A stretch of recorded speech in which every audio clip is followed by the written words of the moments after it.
What's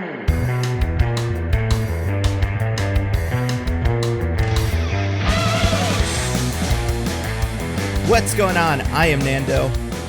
I'm digging. Wait, fuck, dick. Oh my god. What? DJ, how? How did that happen? He just got so into it. He turned into like a passive observer. He like got in the Stallone vibe and just checked out completely, and then just, you know, read the wrong lines. Easy to do. I wouldn't be surprised if some of the lines in this movie were not the ones that people said. And like, I was in it, and like, I immediately like jumped out. Like, I think what happened was DJ started the accent, and then there was like a good, like, you know, millisecond in his head that lasted for like a couple of seconds or a millisecond in real life. There was a couple of seconds in his head that was like, fucking crushing this accent. This is gonna be so funny. I sound just like Sylvester Stallone. Diggins. Like, I think that's what happens. Well, this is going to be the worst intro we've ever done, but I refuse to cut this. I love it. Yeah, we're continuing. So, who are you, fine person who just spoke? Obviously, that second person after me was Diggins. Who are you? I guess I'm DJ. Wow. Very exciting. You see, I thought you were the opposite, but then it turns out you were switched and you were the other guys. Foreshadowing for later. Hey. Who could have possibly foreseen this unbelievable twist? It doesn't really make a difference anyway, but it's kind of like, that's kind of like how it fits into this too. The names don't matter. You know which is which. People can't tell us apart to begin with. Yeah. Well, how are everybody's days going? Besides, you know, that time DJ got a piano dropped on his head a minute ago or something like that. Whatever caused this. But like, how's yeah. It's very clear my brain is broken, but I feel like I'm doing well. That's great. How about you guys? I'm doing okay. I'm doing great now. Yeah, that's true. This is a shock. This is the problem. I'll explain this behind the scenes. We use this thing to sync up our time called time.is, and I usually pick a round number, but this time I didn't do that, and I think that just destroyed everything. Like, the basis of DJ's whole kind of psychology is based around that, and it, yeah, threw him for a loop. Real quick, since we're here, so in my head, I'm like, okay, I know that I say a thing, and Diggins never knows what the thing's gonna be. So I'm like, okay, I'm gonna say it. I'm gonna do the thing. So I'm like, oh, I'll do like the weird Stallone accent in this movie. But then I'm like, well, how would Diggins then follow it up on top of that? And then I was like, Diggins, so you're like, I'm Nando, and I'm gonna be like, and I'm DJ. But I was just, and it came out like, and I'm Diggins, and I don't know why. I just was like thinking about Diggins, so then I just said Diggins. Maybe that's what's happening here. DJ, you're a married man. DJ. Why can't it be platonic? Why does it have to be like that? I think I think it is more of a, like, there's just you have a deep-seated desire to be me. You have That's fair. I think that's what it is. Yeah, I think that's right. High envy. I want to drop you from a building, but really it's me. Yeah. This will be really flattering up until the part where you murder me and wear my skin. Yeah. The skin wearing thing seems so hard, you know? Like, you can't wear skin. Like, you can, but like, it doesn't work. It'd be nice if it worked. You could just plop a different skin on and it's like, boom. That's this, but it always looks all weird, you know? Wait, well, Nando, have you ever worn a leather jacket? I have several fine leather jackets. That's skin, my man. They don't look like my skin, though.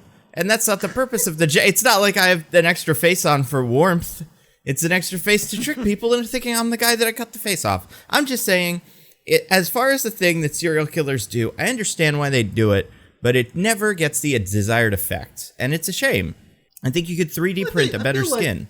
I feel like a lot of the time the desired effect is more causing fear than anything, in which case it's fairly effective. That's a good point. Speaking of fear, you guys, I'm afraid to tell you the worst news of the week. Yeah, say it ain't so. Sit down. I want to make sure you're sitting down for this.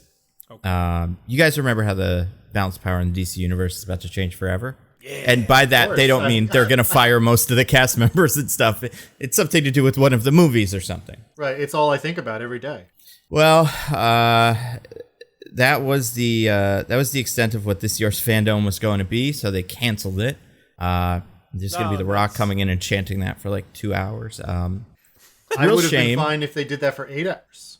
I felt like when they did their, I don't know if you guys remember when they did their really bad, not really bad. I mean, not very good Comic-Con panel thing where they just talked about Black Adam and Flash, or not Flash, excuse me, and Shazam. Everybody was like, "Where's the rest of it?" And everybody, defend DC, went, "Just wait until fandom, then you'll see." So fandom's canceled. And then the new CEO came in and it's like, all that stuff you're going to talk about is gone. Yeah, we're not doing it anymore. This doesn't really hit our core taste profiles. There's barely any genre doms in here at all. I was going to say, well, I mean, there shouldn't be. There should only be fandoms. Genre doms would go in the, what would they call it? The Discovery Max genre dome, and that's a completely different thing. But I think they had to weed out all the female content. That was the problem. You know, they're still trying to sort everybody out into their correct circles. There were too many things that women were watching, and so we had to cancel them. Yeah. So yeah, no fandom. Well, that's all for this Discovery year. Plus. Ugh. That'll be rolled into that package or whatever that is, right? That's right. Well, no, we're not going to bring over the things women were watching to Discovery Plus. We're just going to cancel them, and then the women have to watch the reality shows on Discovery Plus. Right. That's a great point. So yeah, they're not doing a fandomy this year, which is a shame because I don't know, it's funny sometimes. Some of the things that come out of it are kind of silly. When we get memes, all the memeable content. Yeah. How are we going to do a podcast where I pretend I've watched fandom? Yeah. How are we going to find out about the DC? The power balance thing was from a fandom, I'm pretty sure. And then it just kept going. But like, yeah, where would we be without it? I don't know. I feel unmoored. I'm not sure I can go through with this podcast without having the comforting security of knowing there will be a fandom. And I think this year we needed a fandom just so they could tell us which projects are actually happening. In these divided times, we needed a fandom to bring us together as a country. That's right. Yeah, so no fandom this year. Real bummer. They moved all the dates around too. We talked about that last week or the other day. So that's great news. Yeah, Shazam comes out in March of next year. Incredible. I feel like has this been like one of the worst years for like Warner Bros. DC in terms of just like being a company? Because it just seems like they're stepping on rakes. Just like tons of rakes. What year was Suicide Squad? That was a year, 2016. Right? Was there anything else that year? That might be the worst year, in my opinion. Was it also Batman v Superman? I think that was the year before. But I also think there's something between them, but maybe not. Suicide Squad was after. But I think they're both 2016. Yeah, Batman v Superman, 2016. Oh, yeah, then that's the worst year for sure. Oh, yeah, you're right. It's 2016. Yeah, so there we go. That incredible that those came out the same year. I think that is the thing that like set them on this path of self-destruction. That like if those had been good and the year had been different, they might not have even needed to sell Warner Brothers to Discovery. We have a completely different thing. It's a power dynamic, really. So there was a funny like I don't know video meme whatever, but it's like the like from Looney Tunes Daffy Duck. Like Robin Hood being like, up and away, but he like ropes and hits a tree. Oh, yeah. Over and over again. And it was all of like Warner Brothers' partners. It's like AOL, burn, Time Warner, burn, HP, or like Direct, whatever like DirecTV was, burn. And then it's just like, yeah, they've had horrible like owner after horrible owner. It's so bad. Yeah, I mean. AT&T, that was the that's that kind of thing where like, hey, you know, if you have a bad relationship, that sucks. That's not your fault. But you have 5 in a row. Maybe you're part of it. Maybe it's you. You know, maybe Warner Brothers is partially the problem as well. We'll hate to victim blame, but when that victim is a corporation, it's fine. Yeah, exactly. I feel like the whole, I don't know. It's just insane. It's so insane. I think it's great. And then the big Marvel Star Wars one is next weekend. So Maybe DC. Do you think they can like weasel their way into that? Be like, hey, we're gonna Star Wars? Yeah, just show a couple pictures of Blue Beetle. All right, so the fans know that it's still alive. I think that'd be the way to go. We ask so little. Yeah. Yeah, that's the great news. Other news this week. Did you guys see the trailer for? There's a new movie coming out. It might be the greatest movie ever made. Winnie the Pooh, Blood and Honey? No, but that did come. Did you see the trailer for that? Was it any good? I did. I mean, it looks terrible, but feels like by design. Like, I think the intention is for it to be terrible. I mean, it is coming out very shortly after that entered the public domain, which suggests a desire to jump on the zeitgeist and a speed which are perhaps not conducive to quality. Perhaps, yeah. Although I wondered, like, if you're them, did you have this idea years ago and then... We'll be ready. Yeah, we're going to film that the second we can. Also, like, can you film it before, or is it just about you can't release it until the copyright is out? You know what I mean? I don't know enough about copyright law to say. That makes sense. Can you get the costumes and stuff if someone sees you? It's like, hey, it's copyright infringement. Yeah, and it's like, no, this is my little stripy pink shirt or whatever Piglet wears. You know what the plan was? They filmed it, forever ago with little money and such bad quality, but like they released it with such haste. It's like, oh, we did it all after the copyright thing. Look by the bad quality. Yeah, you can just tell. Also, now I'm looking at it. Does Piglet have pink stripy skin, or is that a jumpsuit he's wearing? I don't know. Me neither. I'm not sure we've ever gotten an answer on that. There's got to be some cartoon where they took it off or something. I mean, maybe not, but like, I'm gonna put this to the Twitter and we'll see if we can get an answer about this. I love it. I'm curious. Just the questions we need to be asking. Yeah. Let me find a good picture of Pig. That's a good one. That's a great one. Before we get to that, I'll give the answer. I'll tell everybody where we are by the end of the podcast. But before that, we got to talk about a movie. Speaking of a movie where people are wearing clothing. Wait. What was the trailer to the greatest movie ever? Oh, right. It was for that Weird Al movie. Did you guys watch that? Oh, my God. So good. I'm like actually legit excited for this movie. Yeah. What is it with Roku putting out original content? It's the Quibi content. Yeah. They stole it. It would have been, well, I don't know if this would have been on Quibi, but could you imagine? This could have been theirs.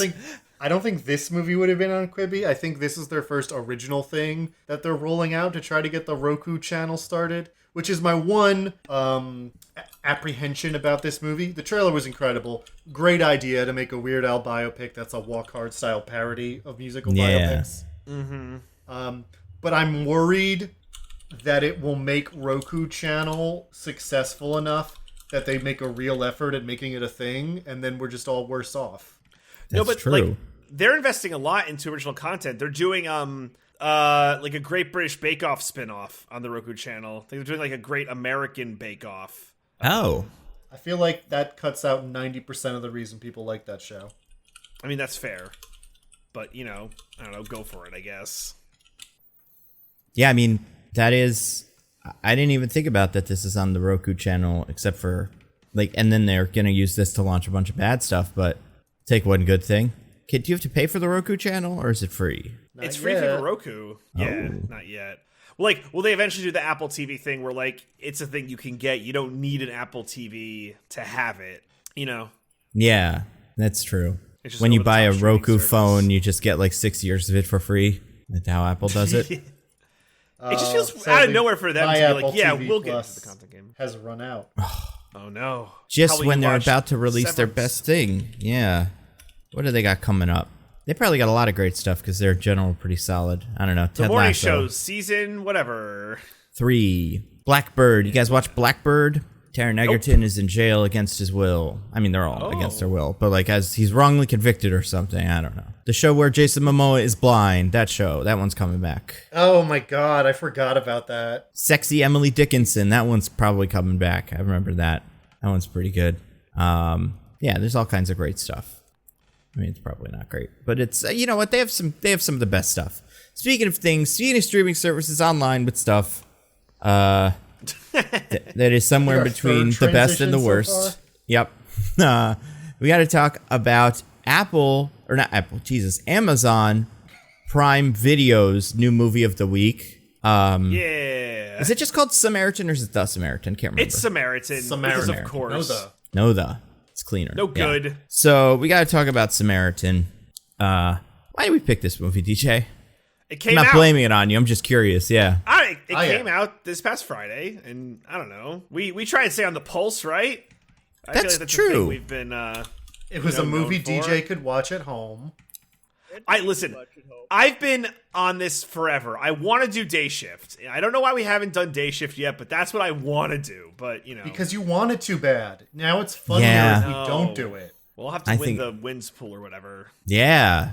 Or survivor pool. I'll have to do that. Because I don't know what the I wouldn't say this movie is particularly culturally relevant or more so than Day Shift, but I don't know. It just came out, or Day Shift came out like a month ago, so it's more like it's on people's minds. Everyone's like, "Oh, Samaritan." Everybody's talking about it. All the people are talking about Samaritan. You go to any coffee shop on the corner, and all of the hipsters in there are whispering to each other about Samaritan. Yeah, I feel like, I've talked to two people about this. I told two different people that I'm doing this, watching this movie and like doing it for the podcast. And they said, oh, yeah, right, it's like on Netflix or something. And I'm like, yeah, I don't know. And that's about as far as people seem to get with this.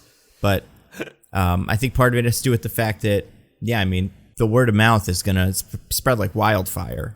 This is going to be the hot new thing. But it's just going to take some time. Like Squid Game. It's going to be the next Squid Game, probably. Oh, yeah. Or like Everything Everywhere All at Once. Ended up having a really long tail.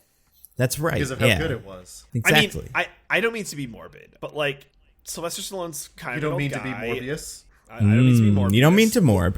Morbid time.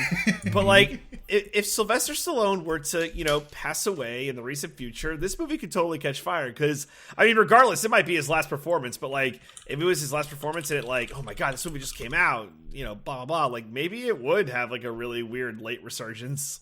See, the man's only 76.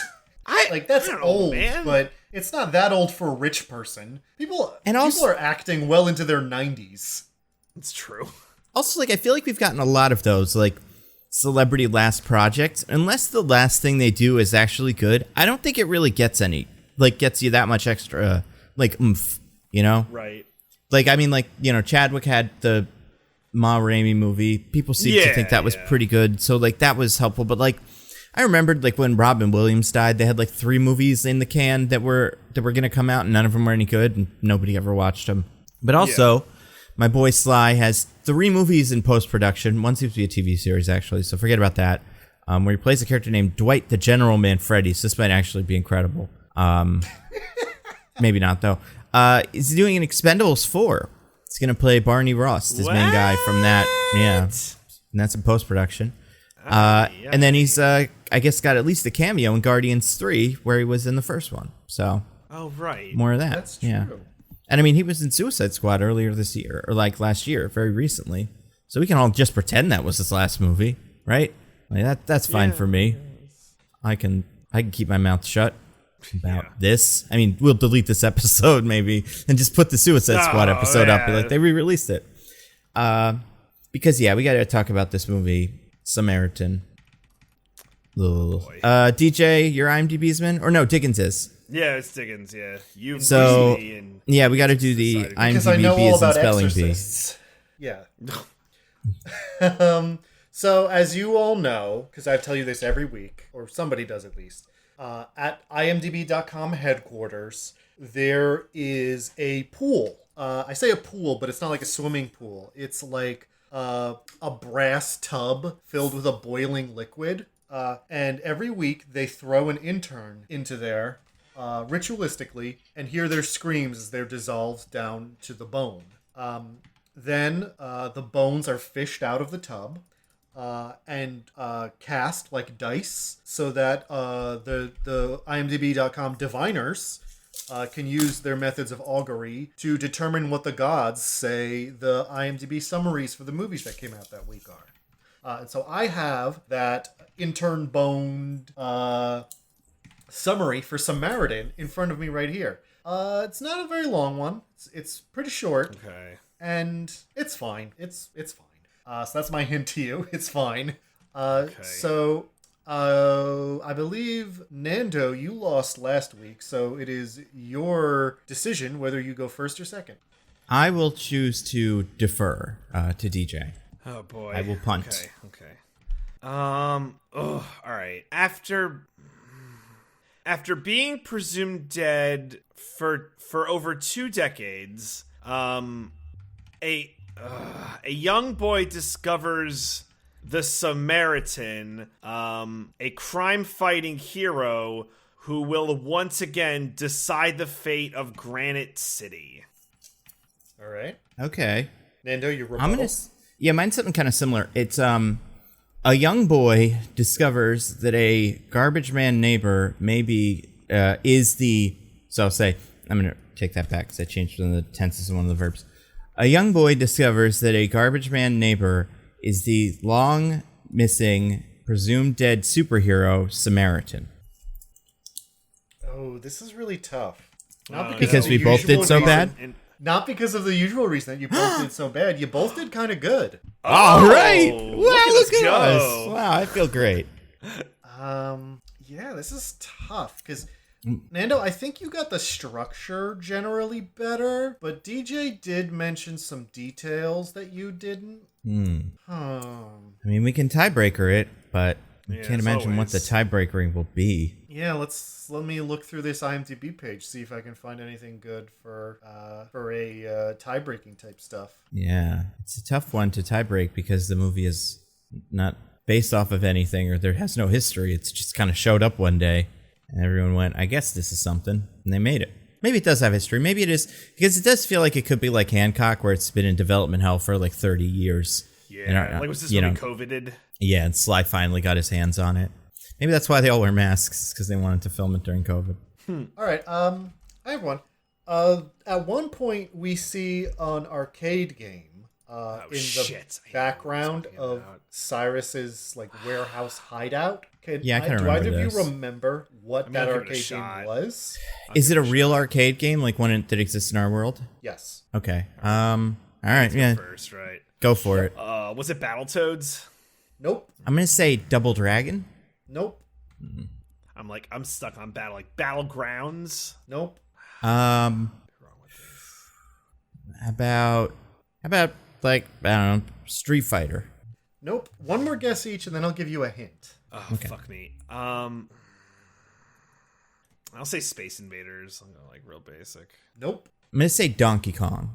Nope. Here's my hint. It's based on a movie. Oh my god. A movie Samaritan the that game. hits No, just kidding. similar themes extremely better. Oh, son of a bitch. I mean, I'm worried I don't know this and Nano's going to figure it out. I mean, it's going to take me a second, so please, stall. Oh my god. Escape to LA or Escape from LA, whatever. Wow, the sequel, not even the first one. Yeah.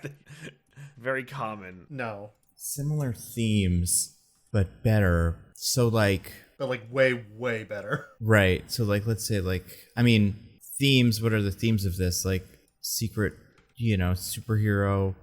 How about like, what's up? I was going to say this trivia thing on IMDb has a suggestion of what it is. Not that I would agree. How about The Last Action Hero? No, you guys are in the right time period.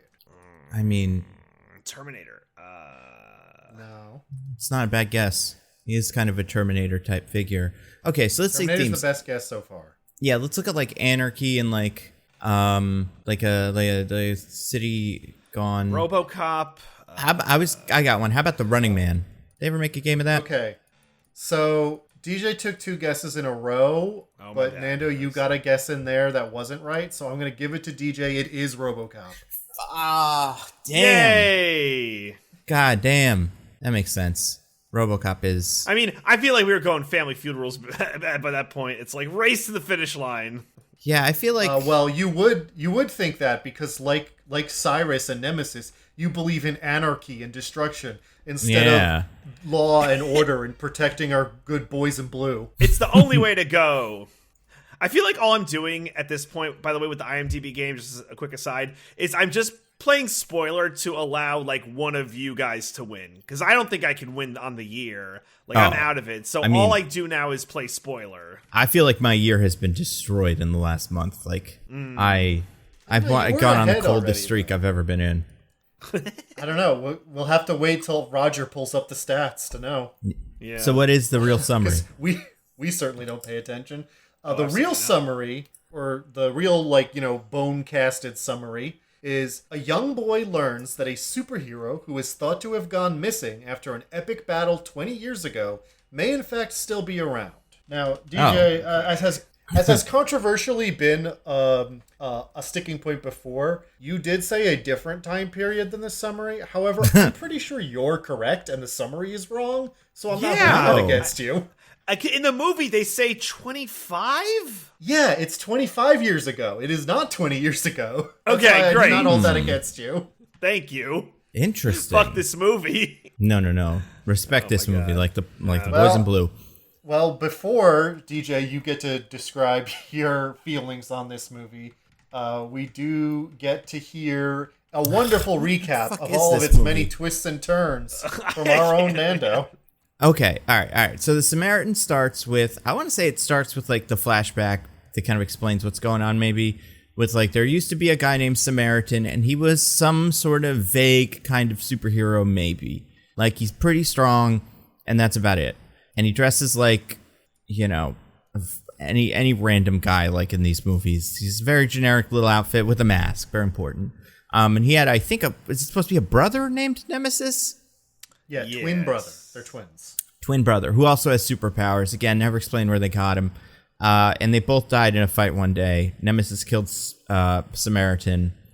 And I don't know, is Nemesis also supposed to be dead in the universe? Or like, is that just not something that ever comes up? I think they're both missing Basically, what the story is they had a fight in a power plant. The power plant like blew up, and it's assumed they both died. Gotcha. Okay, so then flash forward somewhere between 20 and 25 years. Little boy from Umbrella Academy is a kid in school. He's like trying his best, but not really, doesn't have friends. And there's also too many gangs. There's lots of gangs. And one of them is led by the crappy brother from Game of Thrones with all the ships and stuff, who forgot about Cersei or whatever. That guy's back. And he's got an army of little kids that are like kind of dressed like mumble rappers. And they all go around doing crimes. But then one of their crimes is foiled by a guy who's like a garbage man, but is Sylvester Stallone secretly. And then that secretly even is more, because he secretly is Samaritan, the greatest hero that ever was, or so it would seem. And then the kid has to like hang out with him for a little bit and be like, you're a superhero, and no, I'm not. And then we get that for a while, and that's great. And then the kid, for some reason, also manages to rise through the ranks of this crime organization. I think he's like vice president by the end of the movie. And also, the Samaritan guys, the bad guys, want to kill Samaritan because they don't like him. And they're like kind of suspicious of this guy, but also they want to do things under the banner of his nemesis named Nemesis. Really easy to keep track of. And then they go and do those things. They kind of beat up Sly, break the little kid's arm. They go do an anarchy. They turn the whole town into anarchy. And then Samaritan becomes found. They beat him up in a warehouse. Turns out he's not Samaritan. He's the other guy, but it doesn't really matter because he behaves the way Samaritan would the whole time anyway. So it's a bunch of fight scenes. Samaritan dies, but then he doesn't. He's in a hoodie. End of movie. Is there anything else? Mom works at a hospital. Yeah, and she, you know, in dire straits because, you know, she needs money from we'll talk about the details, but she needs money from her son, and they're getting evicted all the time. Blah, blah, blah, blah, blah, blah. So. Yeah, that's true. And the son is like, I mean, we'll get to it, but yeah, he's one of those like kids who's like, I just want to believe in superheroes, but also he's like, I don't know, run drugs for you, crime organization. Yeah, right. Nice. People are complicated. I realize it's the age of 13. Yeah. Gotta feed your family. We'll get to it when I talk about how I feel about the movie, but yeah. Yeah, all things being equal, it's fine. Like, it just, like, it kind of happens exactly the way you would expect. Like, there's nothing really spectacular about it in terms of, like, the story and, like, the presentation. Trying to think, are there any other famous people? Oh, fucking Martin stars in it for, like, one scene for no reason. He's there to kind of tell us stuff we already know about the Samaritan, and like we as the audience are like, yeah, I know, it's him. You could go. Yeah, right? But, and the kid breaks into Samaritan's house and finds a scrapbook and shit. That was cute. You remember who the villain is, right? Who is it? I mean, who he's been before. Wait. Did you guys not recognize him? The crappy Game of Thrones guy. Yes. Yeah. Oh, I described him as that. The crappy Game of Thrones brother. Sorry, my brain stopped working temporarily. That's okay, yeah. Game of Thrones. You're on. I broke I think I broke everyone's brains today with my intro. That's true. This is really on me. I think there might be just something going on in New Jersey or wherever you guys, the Northeast. I mean, it hasn't hit Pennsylvania yet, but like I'm sure it's coming. There's just like a cloud of lightning that's disrupting everyone's brains. Starting in Queens, it's working. Yeah, what's that actor's name? Like Plo something or he's like got a really Nordic name. Yeah, it's like I haven't looked at the IMDb. Bake. Yeah. Yeah, the movie's, is what it is. It's kind of like Hancock. It's a lot like Hancock, actually. So. Oh my god. If you were hoping for Hancock 2, this is probably as close as you'll get. Wonderful. That should put on they don't have DVDs anymore, but they were to put on the DVD as close as to Hancock you can get. This movie might get a DVD release, I think. I don't think this one's going to get Blu-ray. I think DVD's about as high as I can expect. DJ, what did you think of Samaritan as the winner? So, okay, this movie's bad, right? But it's not bad in, an interesting way. And I think the main problem is, whoever wrote this movie, they had a very... Right, we spoiled the big twist where it's like, oh my god, Samaritan is actually Nemesis, but they don't do anything with it. And you could probably have an interesting movie where it's oh yeah, people make these stories about heroes and villains, but actually people are complicated and it's not as black and white as I'm the good guy and I'm the bad guy, and no exploration of oh yeah, he was my brother and he had to die and I'm sad that he did, and there's just no exploration of anything that the movie reveals, and it's wow, man, you had ideas for things that might be twists, but you did nothing with them.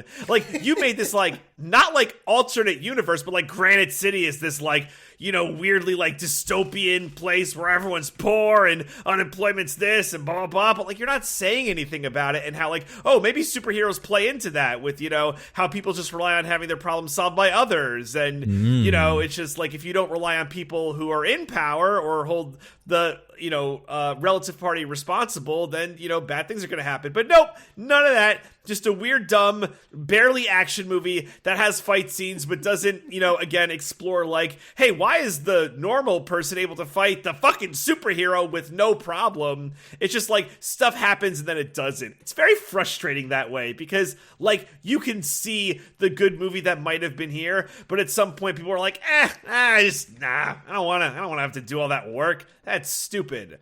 Also, it focuses around a kid, and I think sometimes those movies are just kind of bad. Nothing against the kid, but yeah. So I think it misses the mark in several ways and is pretty spectacularly bad. So yeah, those are my thoughts. Frustrating.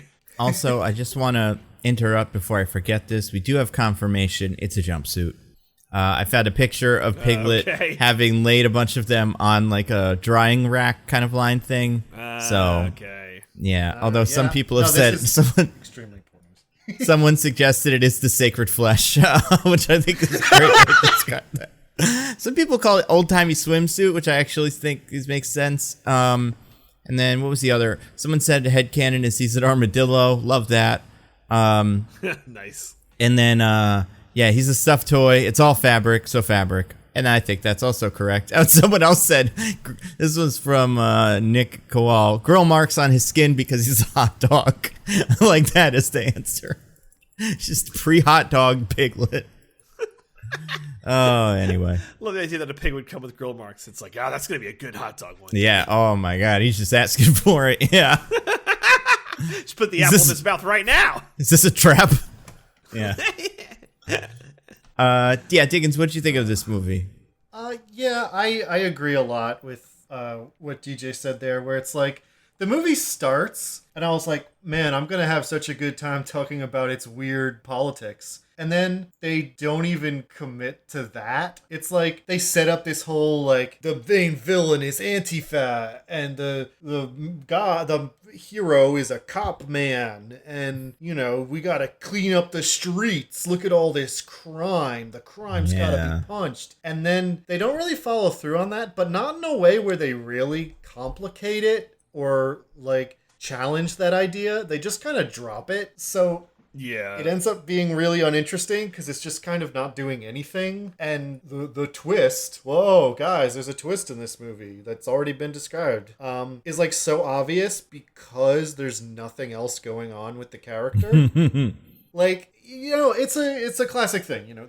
The hero who's in retirement and doesn't want to help people anymore or just wants to live by themselves.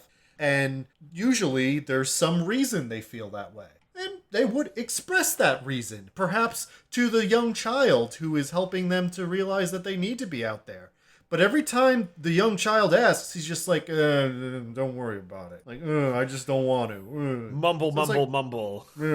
So it's like, okay, so he's Nemesis then, because there's no other reason why he would do this. He's not giving us any.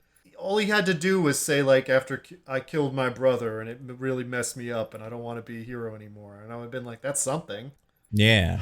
Also, there's a weird tone thing in this movie in that because the main character is like a child, sometimes it's trying to be really gritty and adult and like his arm's getting broken with a wrench, or people are shooting people in the head or something. But then other times it's like Kazam-esque of the kid being like, wow, you're my special superhero friend? Tell me about all your superhero stuff. And like jaunty music is playing in the background while the guy like rips a handle off a door like whoopsie doopsie. Like what the hell is going on? So yeah, it's just a weird mess of a movie. It's really not entertaining at all. It's not the worst thing we've ever done. It's like on a pure aesthetic level, it's fine, I guess. I mean, they clearly only had 4 locations to film in, but other than that, I guess it's fine. But yeah, no, it's not worth your time. Yeah, it's pretty weird. I didn't like it, but also, also, I didn't like it. I think it was boring. I think the parts where it was like kind of doing its thing, where it was like doing the Kazam bit, where like the kid was like, oh, you're my kind of father figure, didn't really work for me, but it was like, that's like something. Like that's like a movie I understand, and I can see what it's going for. And I didn't think Sylvester Stallone was terrible in it completely. So like, fine. And like Sylvester Stallone was playing a person who's phoning it in. So maybe that helps. But the idea... He's a great actor. Yeah, exactly. Who could... Yeah, how could you, even imagine something like that? He had the bit where he... Like that bit where he turns into the bad guy, says he's the bad guy. Feels like the kind of thing that would be actually really interesting if it was cool. Like, if it went from being, like, this, like, little Kazam movie to, like, Freddy or Jason or something like that, where now you just have this supervillain stalking and killing everybody in town.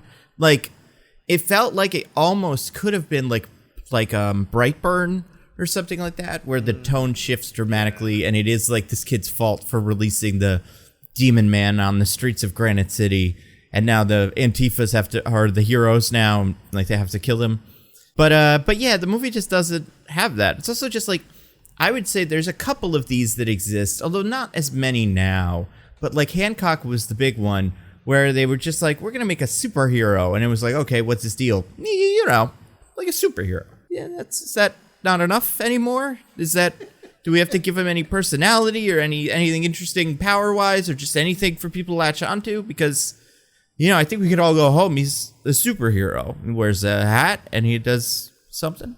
So, like, I feel like that was maybe my biggest problem with it. I think a movie like this could have been more interesting if there was, like, a The Boys-esque, like, world that existed. It doesn't have to be, like, there's millions of superheroes, but just, like, besides graffiti everywhere, there's some sort of mark that these characters have left on society that makes you and the kid go like, oh, this was interesting. I missed this.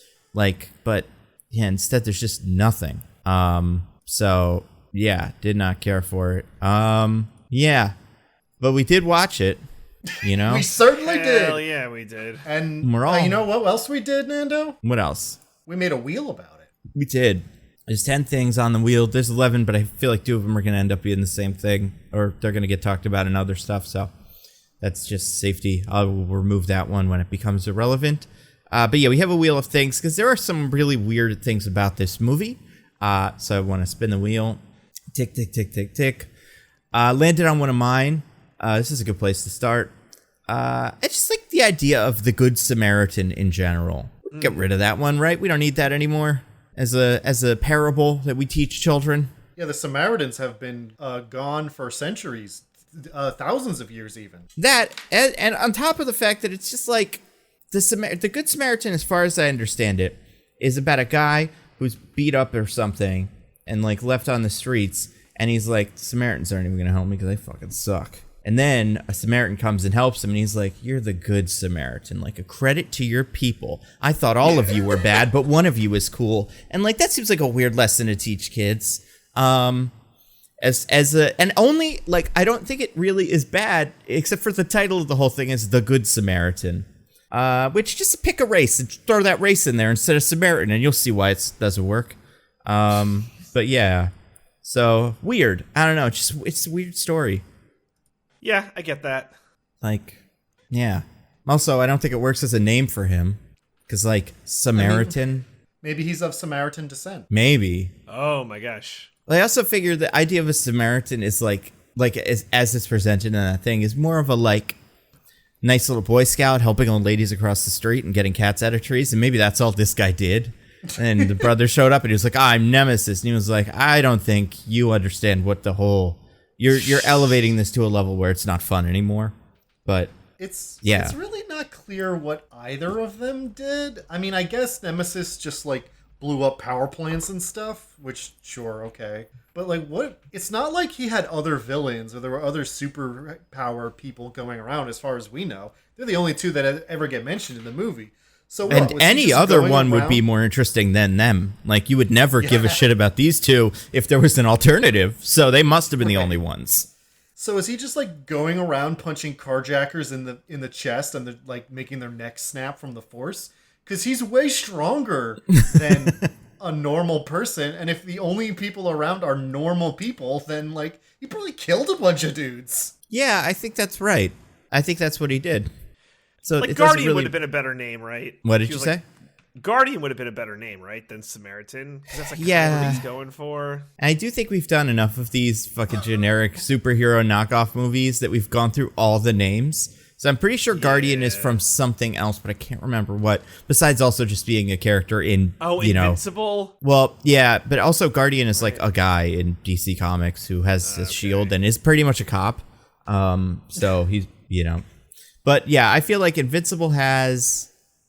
between Invincible, The Boys, and a lot of those other like Millar adjacent ones, like Superior, and Jupiter's Legacy, like we've just used all of the names.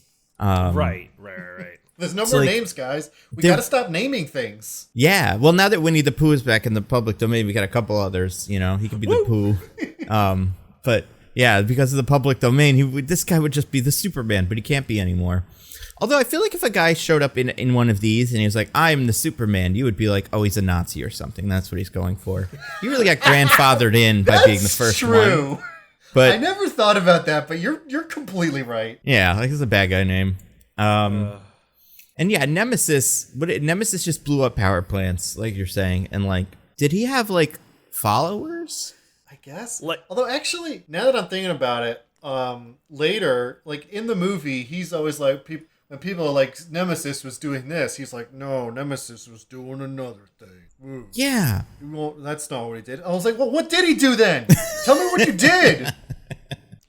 Yeah, like, it just seems very small. This whole story is like two guys that would show up every so often and punch each other and then would leave and go do their own thing. But that's not what's interesting about the superheroes.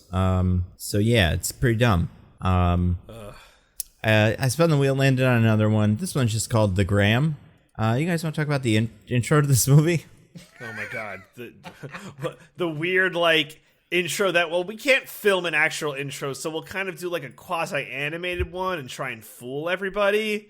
This is so frustrating. Yeah, just bizarre. And also give no information. Like you will learn nothing from it. We just explained all of our many questions about the origins and activities of these two superheroes, which is the only thing this intro is meant to explain. Yeah. And also, like, these kids are superheroes from birth, correct? It seems that way. That seems to be the implication. The idea that Sylvester Stallone can fully hide from society because he was a masked superhero at one point, it's like the mask doesn't really matter. We know what you look like, right? Yeah, multiple things here. Later on, someone else wears the Nemesis mask, and I guess from later reactions, nobody realizes it's Cyrus, and it's like, he's wearing the same clothes, and you can see his dumb beard hanging out of the mask. What do you mean one of you knew it was him? Yeah, they should be able to piece that one together. And from the intro story we get, they became superheroes after, or, superhero and supervillain, after getting, like, bullied and had their house burned down by people who found out they had superpowers. Which would suggest to me that those people knew them before they wore masks and costumes and knew what they looked like. Absolutely. So wouldn't anyone who saw them before they started wearing masks be able to look at him and be like, oh my god, it's you? Yeah, let's look up a Sylvester Stallone yearbook photo. Let's see. See if this is easy. At least you'd know, like, what his, like, ethnicity and some small things. Yeah, like, I feel like... So, I'm looking at his yearbook photo now. Wait, is his name Michael? Is his name not Sylvester? Oh, Sylvester Stallone's? Yes. What? This is bullshit. Sylvester's his middle name. I don't accept it. But yeah, so, like, I'm gonna put it in the thing. Here's a picture of Sylvester Stallone in, like, a yearbook. I think I'd see that guy, and obviously that's older than that kid is in the little, intro cutscene thing. I think I'd see that guy and be like, that's a pretty specific face, I think you'd know. I mean, I guess it's been like a minute. And did he wear a mask?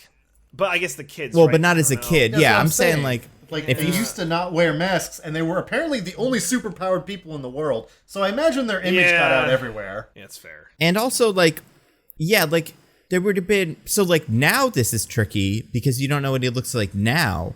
But, like, this, like, secret identity garbage man thing doesn't work in year one. He's still the guy from a couple of, hours ago that was a superhero then, and you just put a mask on. Yeah. But it's like, it's not going to hide anything. Also, I hated how similar the masks were. Like, obviously, they were a little different, but, like, they should be more different than that. It kind of comes back to this idea that both of the heroes and the villains are pretty much the same guy anyway, so it doesn't really matter. I get the idea that it is supposed to be like they're twin brothers. They made a similar thing because they look the same, whatever. But yeah, it just means that it's just hard to distinguish between the costumes. Yeah, one in yellow, one in black or something. Just like pick... Sorry, you go. That's all. Just pick any specific things to determine these, like, differentiate these two guys. Especially when pretty much every scene where the costumes are actually showing up is, like, in the middle of the night, so it's dark and it's hard to tell the color difference between them. Yeah, that's true. Yeah. Like, it almost looks like the Nemesis just took a Samaritan costume and, like, spray painted it a little bit. And besides having his little sledgehammer, there's nothing really special about his whole thing. It's really weird. I mean, that's that would be in the like 2010s reboot movie about Nemesis and Samaritan. That would be how he got the costume, right? Because that's true. Like, have a costume. It's got to be some very hyper specific origin for the costume itself. Yeah. I spun the wheel again. We've already kind of talked about this, but I wanted to get at this a little bit. This one just says gangs of kids. I'm talk about the child gangs in this town. Yeah. Oh, what do they do? Well, it seems like they just work for Cyrus. They're all just funneling toward Cyrus. I mean, it really raises a lot of questions about Cyrus's organization. Right. Yeah. Like, he's apparently this huge criminal underworld figure who's organizing a revolutionary cabal to plunge the city into anarchy and destroy its government or whatever. But also, he runs his stuff out of a warehouse and buys lotto tickets off of teenagers. Yeah, I don't know. Like, it's so, like, Cyrus's thing just seems to be like, oh yes, anarchy will be the way. But, like, I don't know, man. This town is so fucked up. I mean, I forget, did we mention this in the intro? But, like, the town decides to get together and burn down the kids' houses to the ground with the parents in it to be like, that'll get rid of them. Like, yeah, what? I don't know what the purpose of that is. Did they think it would kill the kids? Or just their parents? Yeah, I mean... I would imagine they thought it would kill the kids because the whole reason they did it is that they hate the kids, I guess. Because they have superpowers. Right. But you thought burning them down would be, like, good? Yeah, At no point does the super-powered man in this movie be like, it felt bad when they killed my parents because I have superpowers? Which obviously he doesn't have to say that. It doesn't have to be that didactic. But it really doesn't seem to factor into his psychology at all. Yeah. Yeah, I don't... It's weird. But yeah, so the kids... And it's easy to join the gang of kids. Like, suspiciously easy. Well, I mean, it's not a deep bench, right? Right, and that's the other thing. It's one of those organizations that's like a super terrorism organization with 10 people or something like that. I mean, they recruit more during the movie, but it feels like a very teeny tiny little area. Yeah. They recruit people by making a single speech and turning off the lights, which is the only thing any human being needs to turn to hardcore anarchy. I mean, we're on the brink of that right now, Because there's gangs of kids already, So that's why we need the thin blue line out there. Yeah, we need our Samaritan. The good Samaritan. Not the bad one. Wow. How did they not even do that, like, easy thing? What you just did, Nando. End it with, he was the Samaritan. The good Samaritan. Jesus Christ. At least I would have laughed. It would have provided humor. Speaking of the Samaritan, I want to spin the wheel again. Yeah. Land on one of mine. Orange Man, good. For some reason in this movie, Sylvester Stallone's skin is orange. I can't figure it out. There's a couple of shots where his hand and his face are in frame and only his face is orange. Is he just spray tanning himself into oblivion? Like, what's going on? Now, the easy answer here is bad color balancing or bad color correcting. But let's speculate wildly on other reasons. But again, the hands would be the same bad color correction if that was the problem. But the hands are like a whitish pink, and the skin is a dusty bronze. Like, I could send you one of the screenshots, but like, it is not the same thing. Dusty bronze is an amazing color. Oh my god! Because he's a Dusty salt of bronze the earth is my man. favorite wrestler. Oh man. I think maybe perhaps it was a deliberate choice by the makeup department to send a subtle signal, because you see, Samaritan is the one heroic, superpowered man standing between the good, average American Joes of the world, the hardworking people, and the violent, criminal hordes of people who are mostly not white, but don't worry about that part. Because the main leader is white, so it's fine that pretty much everyone else isn't. Yeah. And he's the only one protecting us poor innocent people from them. And maybe that was just a subtle little cue to make us think of him that way. That's an amazing leap, and not just like they were bad at their job and they turned him orange. No, because then I was welcoming wild speculation. They taught us a lesson that maybe the guy that we think is cool in orange is actually bad in orange. Oh, he's so fucking orange though. I have another picture. I put the first one in the chat with the hands. But maybe it's another one, Nando, where it's like maybe the man who was orange was bad before, but now he's good.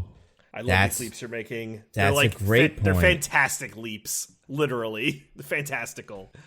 Oh man. I'm maybe it's that maybe the orange man isn't all bad or all good, but at the end of the day, he saves you from the criminal hordes. So you should give him the benefit of the doubt. That's a great point. He didn't do nothing wrong. Yeah, his documents were hidden well in his closet. That bad kid came and stole them. Yeah, just as that bad child / foreign spy is breaking into his home and reading them, that's not an indictment of his practices keeping those documents safe. Right. So, like, in this picture, you can see the kid's face and his face, and the kid's face is balanced pretty consistently in both. He's just orange. I don't know what happened. Is this an older person thing? Like, did that one guy from, like, the Love Boat or whatever do that, and then everybody went like, yeah, this is what you do when you get older? Does it hide the wrinkles? Does like the tanning keep it tight or something like that? Like, I don't know. I think the money keeps it tight. Well, but why orange? The orange has got to be a part of it, because Nando's right. He's 100% orange. I mean, Diggins' explanation makes more sense than anything else at this point. I'm willing to take it. I guess. Yeah, speaking of Orange Man and things like that, I spun the wheel, landed on another one. This one just says, Jesus saves. A lot of fun religious imagery in this movie. Do you guys remember the big sign that we hung on that says Jesus saves for maybe like a good 5 seconds? Oh yeah.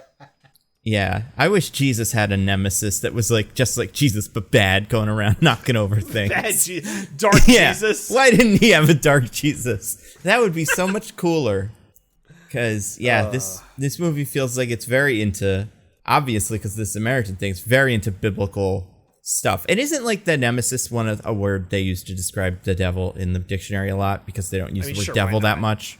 I think feel like it this is. movie will back into any explanation because it does not provide one itself. So they will yes and anything that you're willing to give it. Well, there's even that bit. Do you remember the bit where, and we'll get to this eventually, but Pilo, whatever his name is, the Game of Thrones guy, does a big speech on a, what do you call those? Like a tow truck, I guess it is what it is. And it's got a big cross on the bottom of it, like to hold the cars. He just smacks that off because it's like, I don't even give a shit about crosses. I'm bad.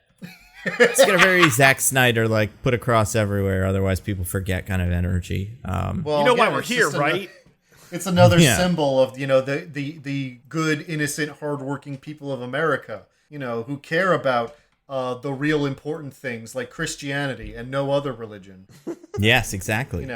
How the evil anarchists want to take that away from us. I mean, how did they nail Jesus to the cross? Big hammer, I assume. That's he is very much like Jesus in that way as well. So, this is like just like reading the Bible, basically. We all just did that for like 2 hours. Yeah. They're gonna start showing this in Sunday schools. Yeah.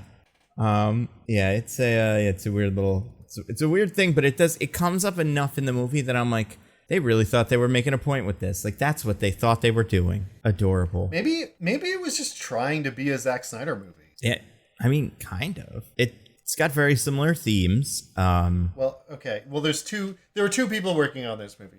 One person wanted to make the Kazam movie, and the other person wanted to make a Zack Snyder movie. Yeah. They both succeeded. And, I didn't care for it. It did get very religious, though. I was very proud of itself. It's amazing that, like, sorry, just one last point. Yeah. It's amazing that a movie so, like, ham-fisted at this didn't even, like, tell the story of the Good Samaritan. Like, why was it called Samaritan? It's like, well, you never heard of the Good Samaritan? Yeah, sit down here. Use my extra Bible. Read along. Here we go, kids. I mean, there once was a man from Judea. It is kind of one of those words like Nimrod that's been completely divorced from its biblical meaning. Yeah, that's fair. But, like, that's what I'm saying. Like, a movie like this, like, would tell the story and do a weird Instagram filter to show, like, the bad people and the good people. Like, this was, like, a lane for them that they could have exploited. There would be some bit in... What if they'd really leaned in to the actual parable in the movie? And so it was like he was Samaritan, so his villain, instead of being Nemesis, was, like, Jewish man. Well, I was going to say, now that I'm thinking about it, this isn't even the first time this has come up in a superhero movie that recently, because this is that big speech Kingpin gives at the end of season 1 of Daredevil. He's talking about the man that was met with ill intent, and, like, he is the ill intent along the way. So that's what he would be. That's what, like, true. That's what Nemesis would be, Mr. Ill Intent. But they couldn't, they couldn't do it because they had just done it so recently on Daredevil, and they don't have the rights to that because they're Amazon, not Netflix or Disney or whoever the fuck owns that now. So. They didn't want to infringe, and that's fair. At least Daredevil's very religious on purpose. Like it's part of his whole deal. Yeah, but yeah, it's pretty bad. I spun the wheel again, landed on one of mine. Martin Star Power. We had to talk about him for just 1 second because the movie talks about him for just 1 second. He's some sort of Samaritan truther or something like that. Yeah, he wrote a book about how he's not dead. I think it's literally called Samaritan Lives. It's like so on the nose. So what's the deal with him, though? Like, what is that his job?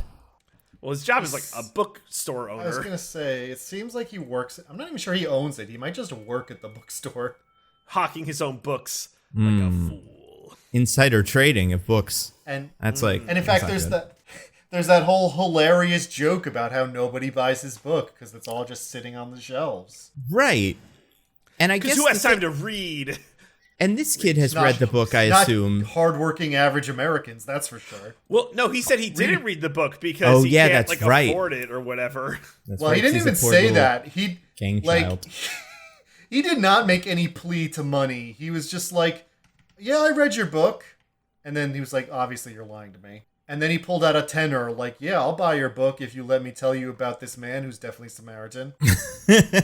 Now, if I'm the Samaritan truther and someone's like, I'm pretty sure this guy is Samaritan, I don't know if he gets this a lot, but I feel like you probably want to go with him a little bit on it.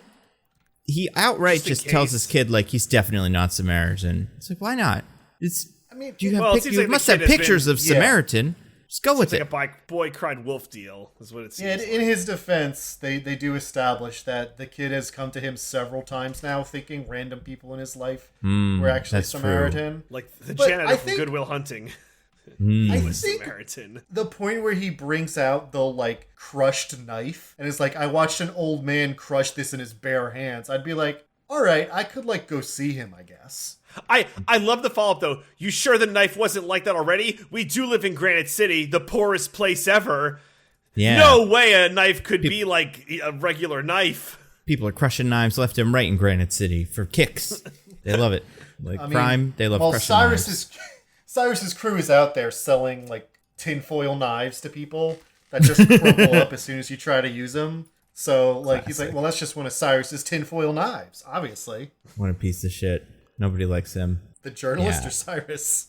Both. Everybody. No one likes anybody in the city. They're all bad. Apparently, people like Cyrus, or at least Cyrus is charismatic enough that all it takes is one speech where he destroys the symbol of our Lord and Savior Jesus Christ to make them like riot all night. Well, I do want to talk about that because actually it's fun that we landed on my next thing. This one just says Brain. So I remember watching this beginning of this movie and seeing him wearing that coat and going, that's like Bane's coat. That's interesting. And that's really ballsy of them to try to set their villain up and make him kind of look like Bane. And then he gets on the thing and gives the exact same speech from The Dark Knight Rises about how we have to rise up and take back the city. It's yours. In a mask. And it's a pretty weird thing to try to do in your movie. Just do Bane, but better. Yeah, like, well, I don't know, unless you want to try to be like, is it better? This so cool. No, not at all. But that was their goal, I guess, was like, yeah, that's their like, goal. Hey, you know what? What's left? What's left for us to do? You know what? Nobody liked that Bane guy. Let's see if we can nail it. Like, what if we hit the politics even harder at the start and then dropped them even harder at the end? That is very Dark Knight Rises, actually. Yeah, but I'm saying like they hit it harder at the start and dropped it harder at the end than Dark Knight Rises did. Oh, even harder? Impossible. Impossible. Can't even imagine. Well, you friends, you don't have to imagine if you simply watch Samaritan. Now, I have a question about the gang guy. What is his name? Okay. Cyrus? Is he a figure Cyrus in the world? Virus. Cyrus the Virus, yeah. Virus. Do people like in Granite City know of him? Yeah.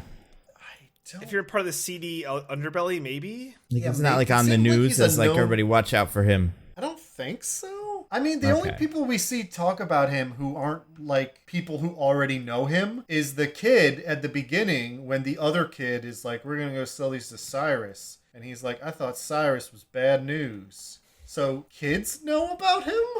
But that might just be because he runs the teenage gangs. Yeah, right? Well, so like, I guess my question about him is like, the people think he's Nemesis for a second. Mm-hmm. But like, do they though? Or do they just go like, that's somebody doing a Nemesis thing? Yeah, that's because a great like, question. he's clearly not that same guy, right? Like they know that. Yeah, that was 25 years ago, and this is clearly a young man. Like, he's younger than Sylvester Stallone probably was in the 25 years ago part of the movie. Like, yeah, exactly. Yeah. I feel like the denizens of Granite City have no like intellectual curiosity as to anything that's going on. It's like, oh, he says he's Nemesis. Oh, Nemesis is back. Yeah, like they just walk out of the streets and like, oh, cool, it's Nemesis again. But like, we like the person called Nemesis. That's his name. His name is Nemesis. It's like people see that he has the mask and the hammer, and they're like, well, he has the mask and the hammer. I mean, he can't not be Nemesis if he has Nemesis' stuff. And then someone else is like, didn't that stuff get stolen from a police warehouse recently? And they're like, that's right. Irrelevant. I don't think that has any bearing on this event at all. And also, I feel like the idea there's this idea in this movie that like Nemesis comes back and people see him doing his thing, and they're not like, "Holy shit, it's Nemesis, run!" They're all like, "Good, Nemesis, the people's champion." Back. It's not like he goes to like Nemesis Village and does this speech. He just does it in like some random place, and everybody walks out and is like, you know what? You're making a lot of good points. Like, just that part of it's so weird. I don't think we have like quite an analog for this in real life, but it feels like it would be like if Osama bin Laden just showed up and was like, "Guys, I've got some ideas. We have to change the. We have to take down the government," and we'd all be like, "Oh, is that Osama bin Laden?" All right, someone was passing around Osama bin Laden masks, branded merch in the like crowd, and then we all put it on and got really excited about it. Like, it's not like he stood for anything originally, so why does he now? It's so weird because like every person we run into has a story about like, Samaritan, you helped my grandpa or whatever. So you'd think that all these people would be there like, "Fuck you, man, you killed my uncle," or something. Yeah, because apparently everyone in Granite City has encountered these two.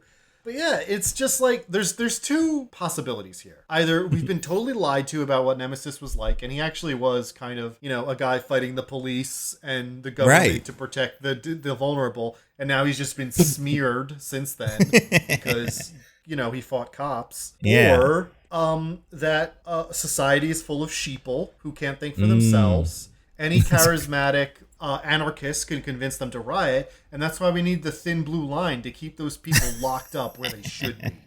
And that does feel like this scene takes place in a prison. It makes a little bit more sense when he's rallying his villains to join him, but yeah, he just does it in like might as well be in like a Macy's parking lot, just like everybody that walks out is like, "Huh, yeah." Well, like I said, this movie has 4 locations, so it's filmed on the one street they were allowed to film on. Yeah.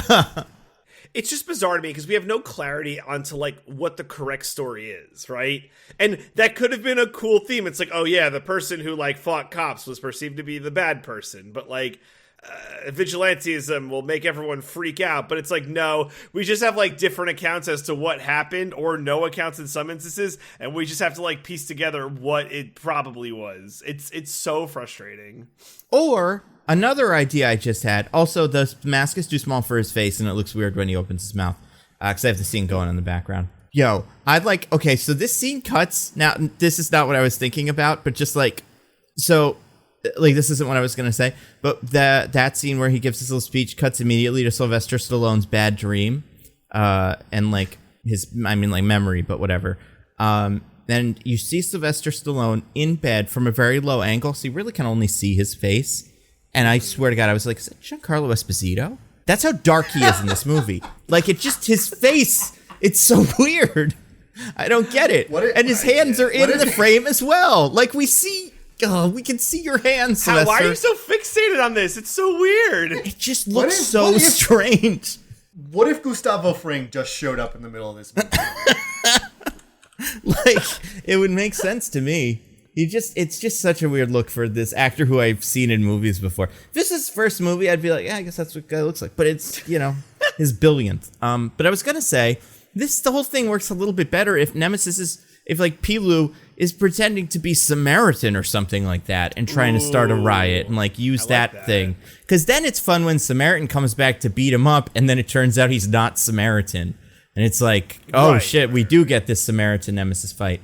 But like, yeah, it's just nothing. He's just pretending to be a bad guy as part of his plan for some reason, and everyone goes with it because, like you were saying, like lawlessness, government handouts, Antifa, all that stuff. I spun the wheel again, landed on one of yours, I think, DJ and Diggins. I think we all had this one. Just what is the sledgehammer? Let's talk about it. Yeah, because sure, it's one I paused it. So okay, we kind of glanced over it, but we'll be really explicit here.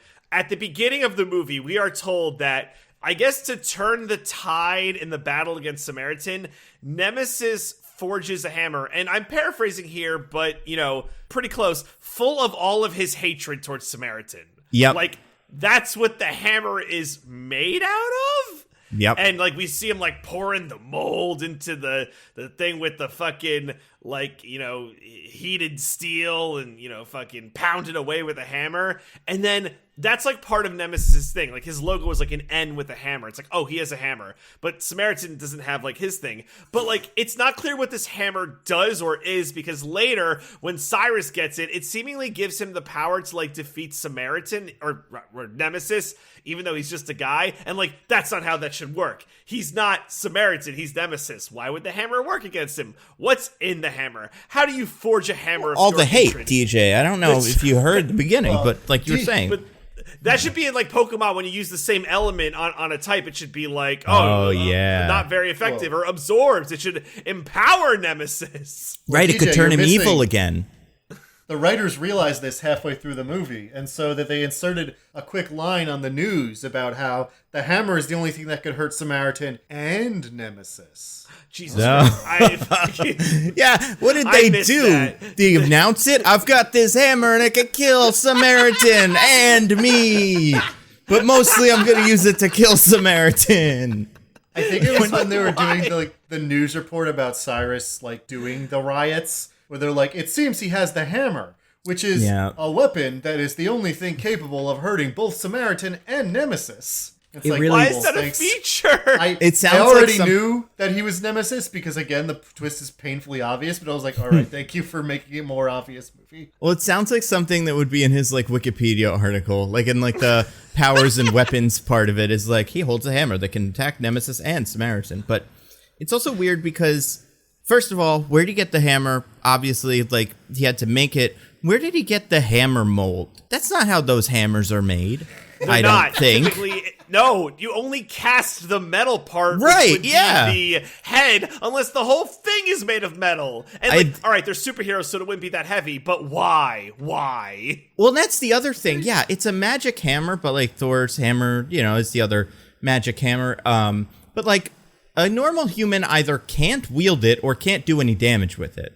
Like either it's magic and it's only for him, or it's so heavy, how could you even pick it up? Like, I don't understand what the hammer does when it hits something. I mean, I'm pretty sure there's a reason hammers aren't generally forged as one piece. Like, I think that would make the like head where it joins the staff like brittle or easy to break. Yeah, as actually, opposed to the way probably. they're built. I don't know that for sure. I'm speculating. So if you come at me in the Twitter comments about that not being true, well, whatever.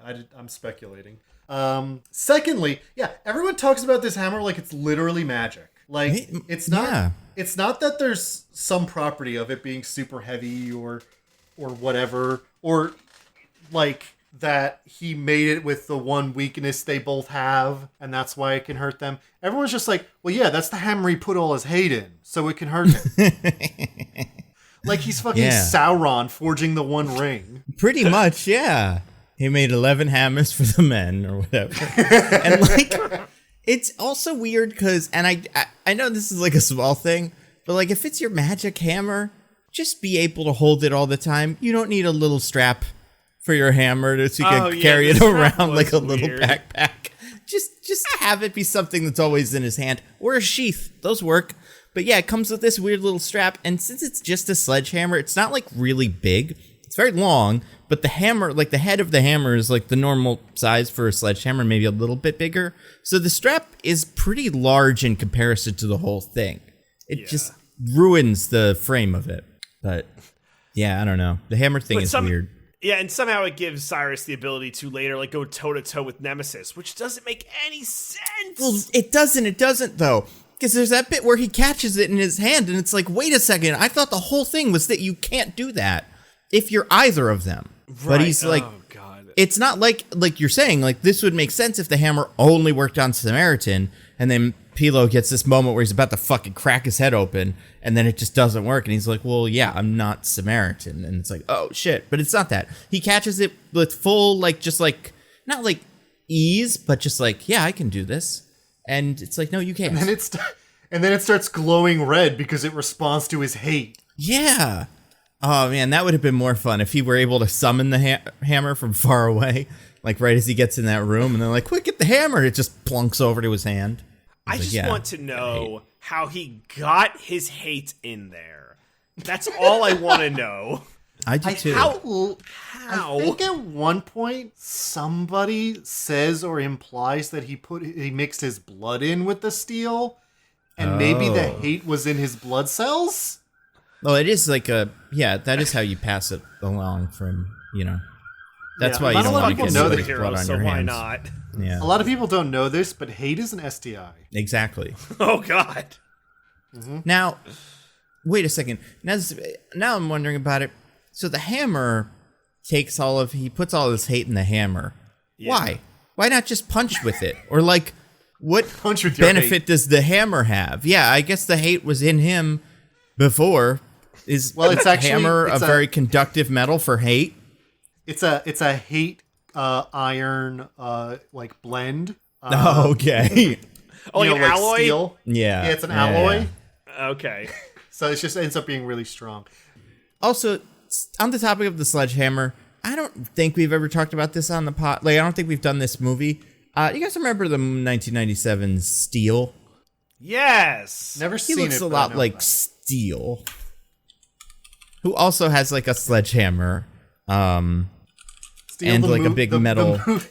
The movie they made about a character who explicitly models himself on Superman, where they weren't allowed to reference Superman.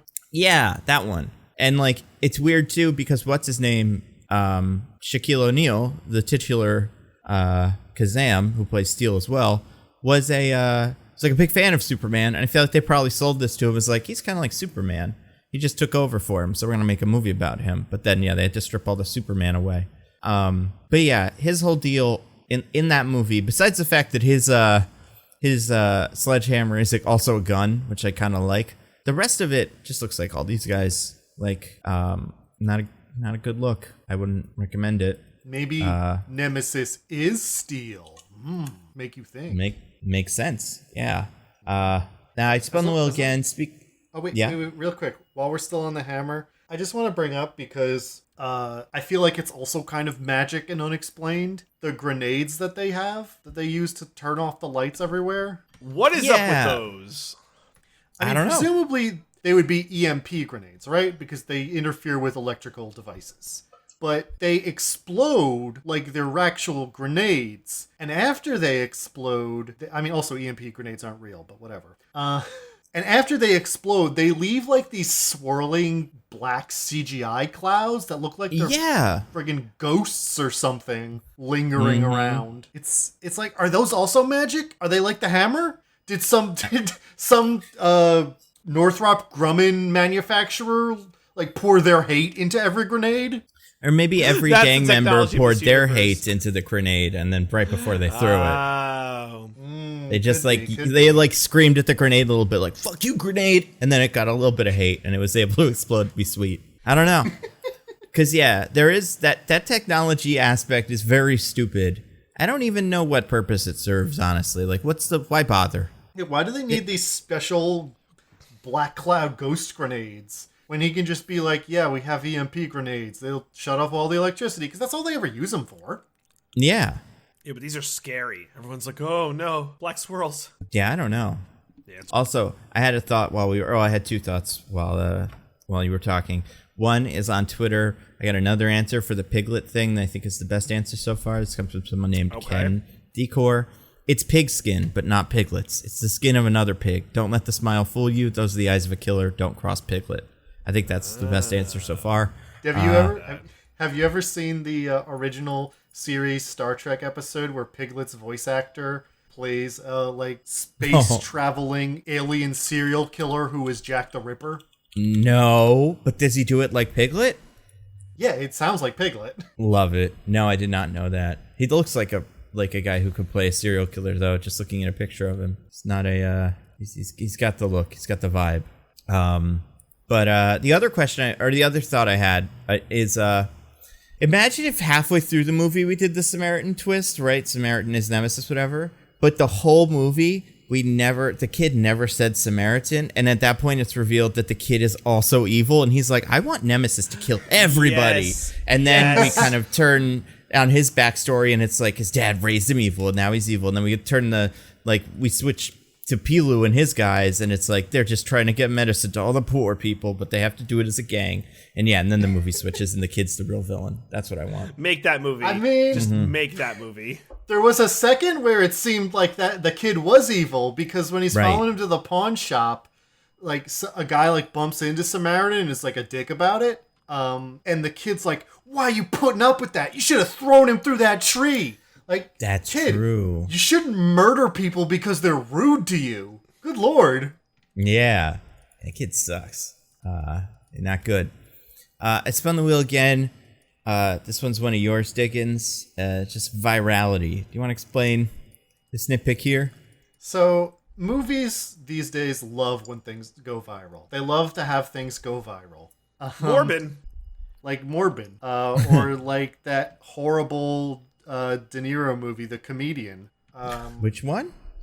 The Comedian. It's one of the worst movies I've ever seen in the theater. Not important. I'm going to look this up, but go on.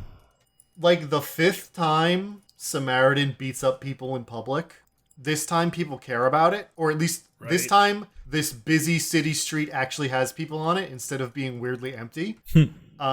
So he like throws a dude through like a plywood wall. It wasn't actually it wasn't like a building wall or something. But he throws through a wall and he slams into a car. And the funny thing about this scene is instantly, the second that happens, every car on the street stops and every single person at like the exact same moment gets out and is already filming on their phone.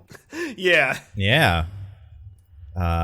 They gotta post it to TikTok. You gotta get the TikTok love. I gotta be clear here. Nobody comes up to him. Nobody's like, "Are you all right, man?" Nobody's calling 911. The only thing that happens is that all of these people take out their phones to film it. Yeah. Which, that's true to life.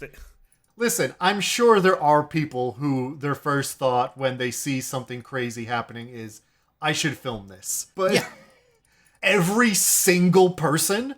Maybe this was their Be Real, you know? Like, this was just that time. Do you guys know what that is? I don't. No. It's a new app. I don't have it, but I thought about it just because it's like, fuck it, it'll be the next thing. Where you get... Now. Yeah, so you have a time where you're supposed to take a picture of yourself, but it's a random, not random, but like kind of random window. So you don't know when it's going to come. So it's supposed to be like you getting a picture of yourself just laying on the couch in sweatpants, eating a bunch of Cheerios or something, like whatever, you know. That's mine every day. So maybe that was theirs at the same, they all got it at the same time because of the power outages and stuff. And they're like, shit, I got to film myself right now for 2 minutes. And then they accidentally, Samaritan happened. And then, like, oh, this is perfect. People will think I hang out with Samaritan every day. No offense, Nando. This feels like the thing where it was like the Make Your Face Old app, but it was just like people trying to steal our data. That's what this feels like. Just I like, mean, hey, it's turn an app, the camera so it's on definitely your phone when we say so. Yeah, it's definitely to steal information and like stuff like that. But yeah, it does exist. As long as you know about it. Yeah, yeah, that's all I got. Where was I on this? Oh yeah, Samaritan. Yeah, the virality part is weird. I do feel like we've seen more of that recently. This week, She-Hulk had some virality bits. Obviously, Ms. Marvel has a lot of it. And I think the problem with it for me is I just don't think it ever looks good. They never film it in a way that looks natural. It always just looks like they put 3 TikToks on a screen at the same time, and it sucks. Like, I mean, the reason I bring up the Comedian example is because it's the worst about that I've ever seen. I kind of want to watch it now. When did this movie come out? 2016, like you said. It's not too long ago. Oh my God. 2016, not a great year for many reasons. I know. Yeah, this also did not help the DCEU one bit. You know? In fact, this probably made them go, we should have a guy shoot him in a movie. A comedian. The Joker. So this was where the beginning of Joker came from. We all know how that went. That'll be the end of the movie. Everyone will be like, oh, how brilliant. Yeah, they'll clap like that woman is in the bottom right of the DVD cover. Is that Julia Roberts? No. Who is that? Who's in this movie? Leslie Mann. No, she's in the top. Who's in the bottom? Are they both Leslie Mann? They both Leslie Mann choice. I don't remember who else is in the movie, to be honest. It's Edie Falco. No, it's not. Wait, that's the mom. Oh, no, the mom is Patti LuPone. Yeah, I think it's Edie Falco. Anyway. So he has scrubbed this Anyway. movie from his memory. If only. What's funny about theirs is that they don't make any effort to make it seem like a thing someone filmed on their phone. Like, you look at it and you're like, that's literally the scene I just watched from the camera angle that they filmed this in for the movie. I love that. I didn't love that so much. It's like, there was clearly nobody filming from this angle because this is where the camera was. Yeah. It sucks. Remember they did that in that Godzilla movie? Where like they were looking at security camera footage and it had like a close-up edit shot. Pretty cool. Love that. Where was that camera? Yeah, it's got solid cinematography on these security cameras. But yeah, I feel like the virality thing does never work. Like, I feel like it works when it's like because like the first Spider-Man had that moment where you kind of flash through a couple of New Yorkers just to see like what are people saying about this guy. Obviously, that was great, but I think you can do it with like really short kind of like. I don't know. There's a way to do it that doesn't make it feel as incredibly forced as it does here. I did like the Shang-Chi one where Zach Cherry just takes out his phone and is like, "What's up? It's your boy. I'm on this bus." And because that felt more real to life, where that's the guy who would do this. Mm-hmm. Yeah, and it had it's not your random consequences in the band movie. It's not your random bystander. It's your shitty TikTok friend who's famous. Also, like, by that point in the movie, the bad guys knew he was Samaritan, right? They'd already figured that out. Yeah. Well, So no, then, that's like- when they figured it out, because he beat them up. But yeah, that's why they know he's Samaritan. Not because he went viral, but because they were the ones he was beating up when that happened. And didn't they even know it before? Because the other guys were like, we hit him with our car and he's fine now. I think something's weird about that guy. Like, it's just weird because putting two together on that one. But like the shitty ones said it, so I think it was more they're like, all right, That's fine, fair. we'll go check it out. Yeah. All right, I spun the wheel again. This is the last thing on the wheel. It's one of mine. It'll kind of cover the end of this movie. It's just, oh right, the building's on fire. So there's like an extended sequence where a building burns down, and everybody in it is like just not doing building burn down actions. It's really weird. True. It goes on for way too long. But yeah, let's talk about the ending, because you do get this final showdown between Samaritan and Pilu, and it's like, but he's Nemesis, and he's got his big old sledgehammer, and he's beating up guys. What did you think of that? It's so weird because there's a lot of action that happens in this scene. So one of the things that stood out for whatever reason was like, Pilu has like a love interest, like in this movie. And I don't know, she has no character except like, I'm the love interest. He took me in when no one else would, blah, blah. They're clearly going for she's the crazy one kind of thing. Yeah. They never really do She's anything Harley with that. Quinn. Yeah. Sure. Except that she threatens the kid at one point when they think he's cool and he's hanging out with them. But like, she threatens him in a way where it's like, you're a part of this gang now. You're one of us. But it's like, he's a child. The way they treat this child throughout this movie is so bizarre. It really is. It's bananas. But so she dies, and when she's done, I'm like, I guess she was in this movie. Maybe I'll feel something. No, I don't. This is nothing. It was just like a weird thing where, and even Cyrus is like, it doesn't affect him at all. So I'm like, wait, were they a thing, or was this like very one-sided?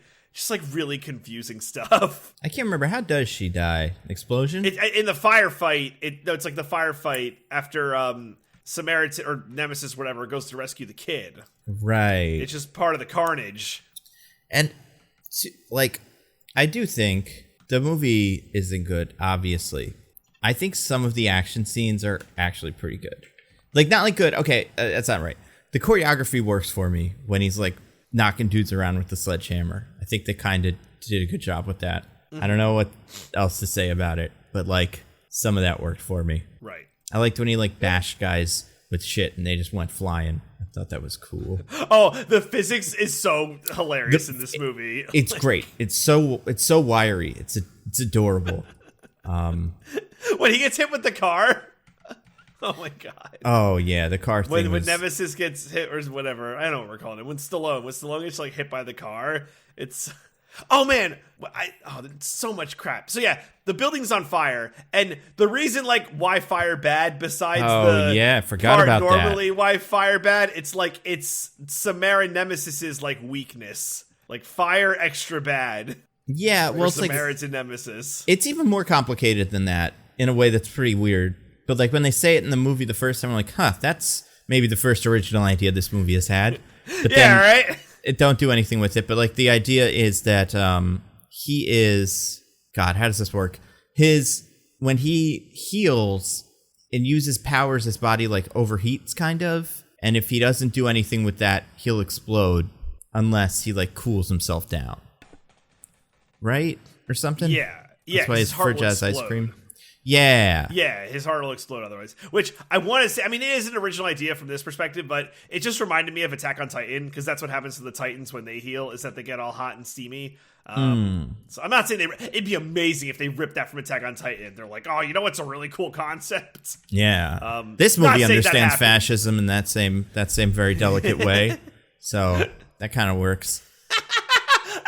I like the bit where he got a knife in his hand and then he just backhanded the guy that had it. I'm watching that fight now, and I'm like, yeah, that part was cool. What was the other thing I was going to say? Oh, yeah, I was going to say that's something that power-wise, there is an X-Men that has similar powers to that, and it's Strong Guy is able to like Guy. Yeah, he can take like physical beatings and like direct it back at you, but if he doesn't do it in like 2 minutes, he explodes. And that's why he's a big, giant, weird man, is because the first time he did it, he like had to deal with, like, his body didn't know what to do with all the energy, so it just blew up, kind of. So, oh, interesting. Yeah, you can kind of do that with him. Also, like, Samaritan is like hit by a car. It seems like a really big deal for him when that happens in the beginning of the movie. Yeah, he like breaks all his bones. And like he has to survive, like he survives by healing and eating ice cream and stuff, but it's like that is causing his super metabolism to go into high gear. But like, so much more shit happens during the fight with all the guys. He gets fucking so many bullets, and the whole roof collapses on him at one point. Like, it should be way worse. How does he even cool off? Well, yeah, like he shouldn't make it out of the fire. There's no way that fire destroys him. And even afterwards, when he does survive the whole thing, and like he's just like hanging out in the sweatpants or in his like hoodie afterwards, it's like, did you just jump into a, like a freezer for 10 minutes before that? Like, when did this happen? Because well, guys, the thing to understand is that action movie fire is just like action movie lava, which is to say that unless you're actually in it, it doesn't cause any heat whatsoever. Yeah, that's a good point. The CGI on it was so bad. There's one point at the end when Stallone is looking down at Cyrus, which I thought they were going to do something interesting, but nope. And there's just like flames coming off the poles, and I'm like, this building's made of granite here in Granite City. Like, oh yeah, will not burn. And that's something else I want to say about the movie in general, but also this last scene specifically, which is that the movie can't ever decide if him beating up people is good or bad. Yeah. Right? Because, like, there's sometimes when he's fighting off people, and, like, he never fights a person in the movie for, like, a bad reason. He always does it to protect the kid. Yeah. Or because people are trying to kill him. One of the two. But then sometimes when he's doing the fights, there's, like, this sinister music. He has this look on his face that's, like, really scary. The kid's looking like, oh, my goodness, this is a terrifying thing that's happening. But by the end, like, nothing has changed about the violence he's doing. In fact, the stuff he does in this last is significantly more violent than anything he's done in the rest of the movie. He's like hammering grenades into people's chests. Yeah. But now it's the reveal, Diggins. So like, we know how bad he is. So we get to see him unleash. Yeah, but it's not meant to be, or at least the movie is not framing it in a way where we're supposed to think it's scary or upsetting. It's all triumphant. It's all like, he's beating up the bad guys. So it's like, wait, so now the violence is good? Now that we know he's evil? What? Especially the bad guys that are in the gang that, don't really seem to want to kill him. Like, they are killing him. Like, there's a bunch of them who are just running away. But also, like, the guys that the kid almost accidentally joined the gang earlier in the movie. So, like, it's not like the gang is something that is only full of supervillains. It was also just a bunch of random townsfolk probably also joined the gang when he did his little speech. So Yeah, totally reasonable. And that's why this whole reveal should happen halfway through the movie, because you get to have that moment and then he learns from it. But also, like, yeah, the movie has no time to do anything. It just has to kill Pilu, and then he has to survive the whole thing. Like, not die. But so we get this reveal, right, where Samaritan like let his brother die in the burning building or the power plant where they first had their DJ. fight. He tried to save him after his brother spared him, but he wasn't able to. And then there's also the bit where he's like talking about the building. And I just want to get this out of the way first. And he's like, no, it was a trap. What does that mean? What's he talking about in that moment? Oh, yeah. What does that mean? Like, is there another bad guy that's supposed to be like the sequel bad guy that trapped them? Or did his brother do it and he was the bad guy? I couldn't figure that out. That's an amazing point. I think it was supposed to be him saying, like, no, the Nemesis wasn't really trying to, like, blow up the power, or, like, wasn't really trying to, like, or his goal wasn't to, like, plunge the city into anarchy or whatever. He was just setting up a trap for the Samaritan. But also, that's how it was framed to us in the intro, so we're just like, yeah, we already know that, which makes it sound like he's saying something else, and it's very confusing. Yeah. But anyway, sorry, go on. No. I was just going to say, because this finale is, like, all over the place, because they're trying to, I don't want to say that they're trying to, like, wrap up themes, because I don't think that's what's going on here. But they have this moment where it's, like, it's kind of a symmetry between what happened between Nemesis and Samaritan and then Nemesis and Cyrus, but, like, it's like the exact same scene, almost shot for shot, but, like, in this one, Nemesis is like, me kill, Diggins, to your point, where it's like the violence is great, and he just deletes Cyrus, like, absolutely just like, me kill now. Wraps like, he wraps the sledgehammer around him, even though it's not wide enough to do that. So Pilu has to kind of pretend that he's caught in it, but, like, you could see his back, and you're like, I don't know, man, you're not really wrapped up in that. I know. Yeah, it's just like the movie doesn't know what it wants to do.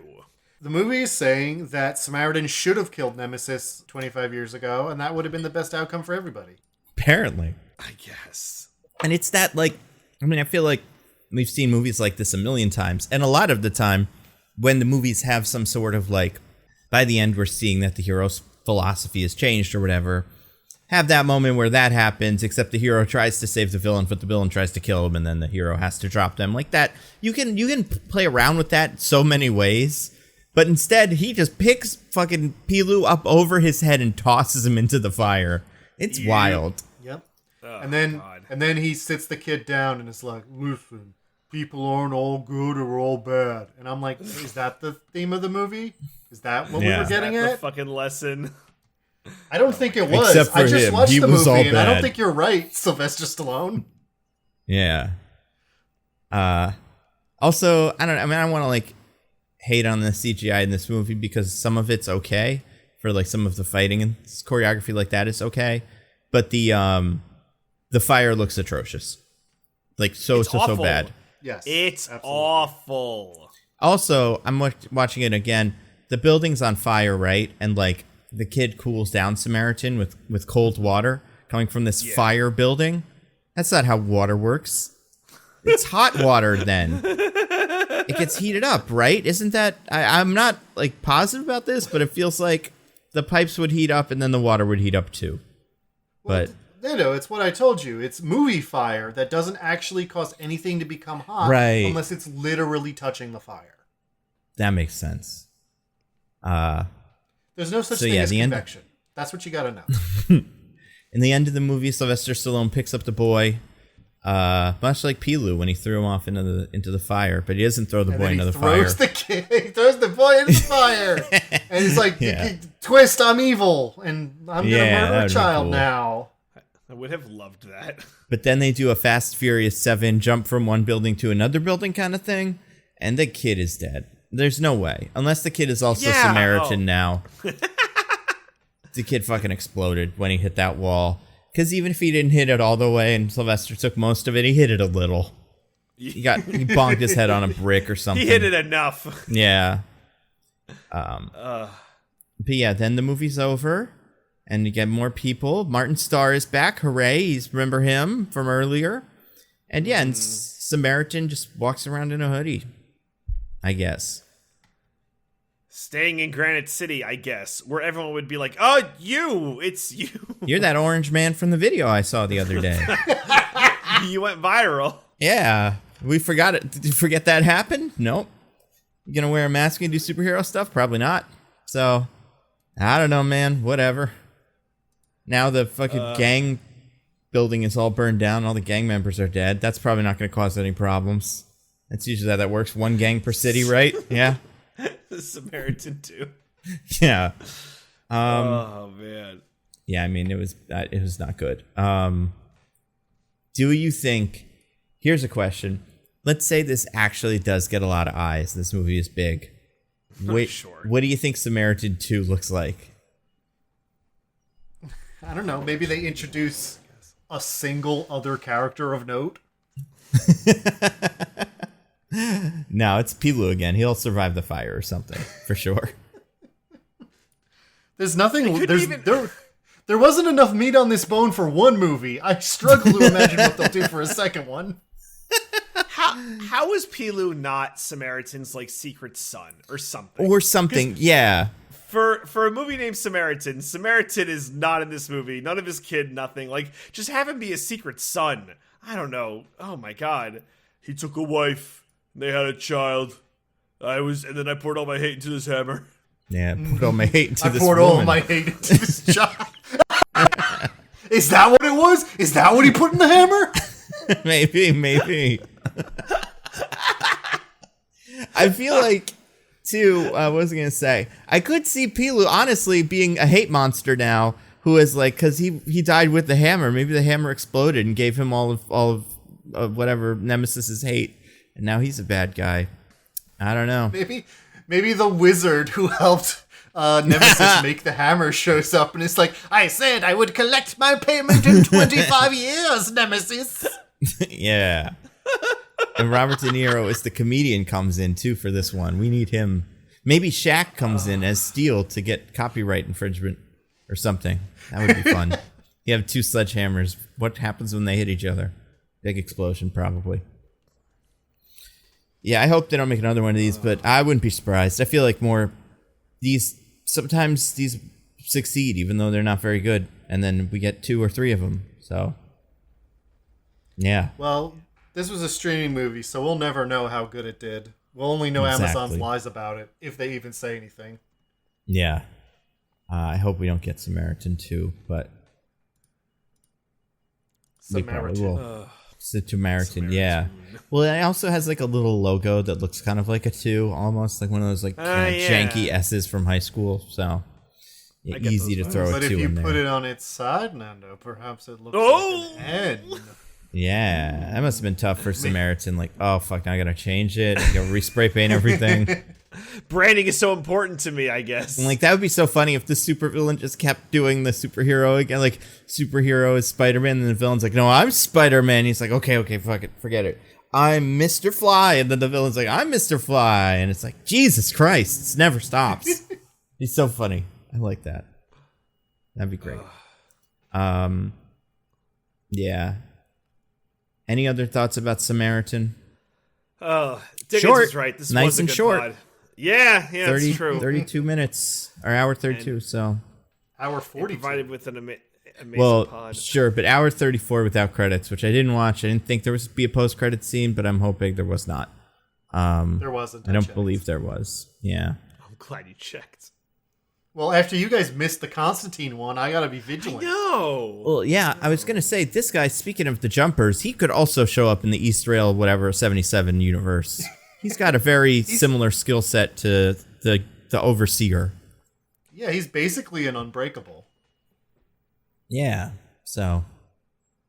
And, we can't have Bruce Willis back for those now, so. Yeah. Gotta have somebody. That's true. I mean, I know his character died in Glass, but whatever. Yeah. Ugh. Maybe you could kill Jumper. I don't know. Speaking of things, let's talk about... You guys want to get to our classic segment? Would love to. I would love All right. that. DJ, do you have anything to recommend to the fine people? I do. So, I know I'm doing like, I don't know if it's back to back or if it's separated by a week, but I'm recommending another one of those untold documentaries on Netflix, the sports ones. But this one's like really, really good. Oh. Not that they're not, but I feel justified in recommending another one. Someone else recommended the Manti Te'o one to me, so I do think it is good. Like, people like it. Yeah, and I think the series is like really good. And there's been, well, this is the third one. I think the fourth one comes out next week, but the second one I watched, it was fine. But the third one, which is called Operation Flagrant Foul, Nando, I feel like this one was made for you. So it's about in 2007, Tim Donaghy, who was the NBA ref who was betting on games that he was reffing and how he was like affecting the outcome. So how you're always like, oh, the NBA is rigged. Like, this is the like golden tablets for like, yeah, guys, it's probably still like this and we just don't know about it. Wait, was this the finals when the Lakers got to the finals with some real fuckery, or is that year before? I would say it's 2006. I can never remember. Yeah, I don't think it was. If it was, they didn't cover that. No, because this was Spurs cast. So it wasn't the finals, but he got busted, and it was during the regular season. But it goes through like he's in it, which good for him. But it talks about like the FBI investigation into it, and it's very like true crime-y, but like with sports. So I mean, I don't want to say the stakes are low because like this guy like could have been killed like by the mobsters who he was fucking with. So it's like. It's wild that like I don't want to say he let this happen, but he got involved in this. But it would be like I could see like Nando, you watching this and be like, yeah, it's probably still rigged, man. Like, oh yeah, you could like convince me that like that isn't the case. So I've already come to my conclusion. So this only I will only see this as holding that up, bolstering it. Sure. But yeah, it's called Flagrant Foul. It's part of the Untold series. I really do think this is fantastic. It's hard to compare it to the Manti Te'o one because they are so different, but this one is a really good watch, especially if you like more true crimey stuff. Then this is right in that wheelhouse. Nice. So yeah, it's really good. Would absolutely recommend. Cool. So, that's mine. Diggins, you have anything to recommend? I do. I've got a couple things. I saw a couple movies since last we spoke. That I'd like to recommend. The first one is an anime movie called Inuo. Inuo is it's kind of a musical story, sort of. More like a rock opera, but okay. About a Japanese sorry, word I'm looking for. He's like they're a type of religious order where the main thing they do is they play this stringed instrument called a biwa. It's about him meeting a cursed little dog boy, and the two of them team up to tell a bunch of stories about this old clan that doesn't exist anymore because the ghosts of that clan follow the dog boy around and want their stories to be told. And the way they represent them, like coming up with new forms of like storytelling and ways of and having new stories to tell that people haven't heard before, is that they basically play like modern metal and rock concerts instead of traditional Japanese music.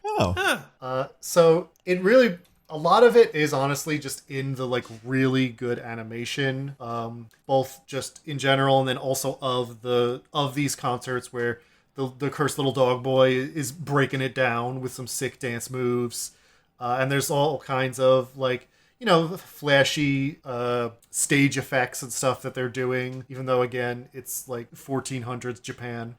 But yeah, it's a really cool, like visually, it's an incredible movie. I think the story of it is a little, I mean, it's good. I like the story of it, but it can be it takes a little while to get going, so you might need some time to like settle in. But once they hit the like musical part of it, it's really great. So that's a fun one. If you can, I'm not sure it's still in theaters. It was kind of on its way out when I saw it, but if you can find a way to see it, it's really good. Another movie I saw, and this will come as a surprise to absolutely nobody. I saw 3,000 Years of Longing. Yeah. What do you think? The George Miller movie about Idris Elba being a genie that Tilda Swinton wants to fuck. Hell yeah. That's not really what it's about, but that's what it looks like from the trailers. I loved it personally. It's this very like fairy tale-esque kind of almost like an anthology story, because it's like she finds this genie in a bottle while she's in a conference in Istanbul. And the genie, while they kind of debate what wishes she's going to make, the genie tells her a lot of stories about his life and his previous people who he's granted wishes to and how it turned out for them. But it's not really about the wishes so much as it's about, the title kind of... No. The title really kind of tells it all. It's about longing. It's about loving and wanting to be loved and it never quite working out. And I felt by the end of it, I was surprised how much it affected me. It is deeply allegorical, and like some people are not huge fans of it because of that, where it's like, if you really just want a story with developed and fleshed out characters, they're not quite that. It is more supposed to be like archetypical and like fairy tale-esque, like I said. But if you can jive with that mood, I was deeply affected by it. I think it's a great movie. So, yeah, those are my recommendations. What about you, Nando? I watched a bunch of things this week, a lot of shows. I'm trying to get through Only Murders in the Building because I've been told it's good, and I think it's fine. Like, I'm enjoying it. Did run up against the problem. I love something. I always describe myself as trying to get through it. Well, here's the problem. I watch it while I play video games, which is how I watch a couple of shows. Like, that's how... what I do in the shadows usually, and like video games that I don't need to concentrate on too much. But like Vampire Survivors. That's right. Yeah, it's a secret one. No one's seen it yet, but it's pretty good. It's all just Matt Berry saying weird words, and honestly, I'd watch it. Me too. He's just so fucking funny. And that clip last week or 2 weeks ago that was circulating where I said New York City. It's like I just can't get it out of my head. But so loving that. What else was I loving? Like, so What We Do in the Shadows is one of those shows. Like Kim's Convenience is one of those shows. Problem with Only Murders is about 6 or 7 episodes through season 1, we get a whole episode from the perspective of a character who is deaf. So not just like you can't hear what people are saying, like no sound whatsoever. So I was like, well, I'm not going to sit down and watch the show. Like, we're not at that level. This is still a video game show. So I figured out I could put the audio descriptions on and listen to someone reading it to me, and that's what I did. So now I'm able to continue. I'm able to continue on that journey. You broke it somehow. I feel like I did too, and I broke it like in a cool way. Like you break a horse or something. The show submits to me. Anyway, I think the show is fine. I don't hate it, but I think it's good. What was I gonna say? So there's that. New episode of She-Hulk. I loved it. The third episode, I think, has like the main story is fun, but the side story, which is just one of the cases that Pug is trying to solve, not like solve, but like argue, is super funny, and I feel like it's exactly what I want from this show. Also got some introductions of some villains that I've wanted to see for a while, and they are absolute just jabronis, so that's very fun. I also watched Hot D, second episode of Hot D. House of the Dragons. I think it's fine. It's very Game of Thrones in so much that you watch it and you're like, oh, that's Daenerys. Oh, that one's Jon Snow. Oh, that one's, Ned Stark. And like, you kind of see that stuff going, but the dragons look cool and the acting's good. So, and the wigs are atrocious. Some of them. Some of the wigs are great. And it's like that because everybody has weird, fake white hair. And like, no one has that in real life. So like, there's like the dad who's played by one of the guys from Hot Fuzz, one of the cops, Patty something, I can't remember the actor's name.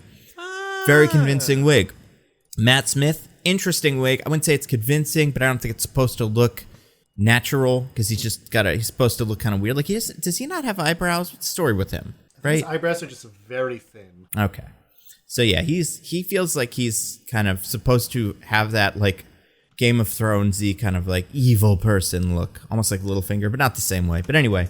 So there's those. There's the younger girl who is the main Daenerys category. Yeah. Yeah, Rhaenyra, yeah. And her wig is interesting from the front. It's reasonable from the front, but from the side, she looks like an alien. Like, she looks like a xenomorph because it just goes back too far because it has to hide her real hair.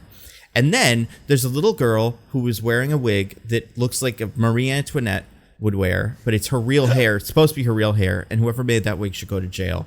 It's the most preposterous thing I've ever seen on a show like this. I would recommend anybody try to find that clip of the girl. So I think the show's fine. I did watch, spent a lot of time this week watching some other movies besides this. So I finally got around to watching Nope, the new Jordan Peele movie.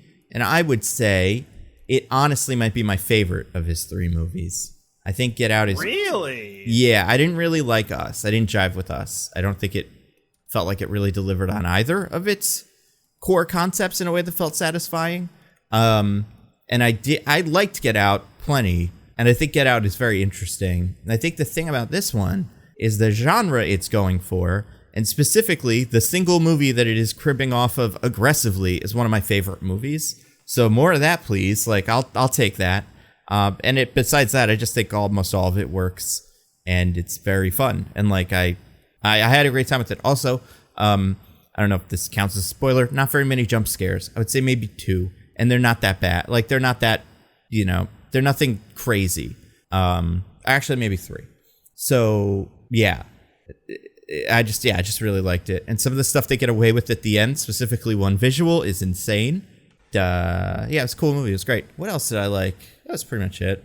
Yeah, no new games, nothing like that.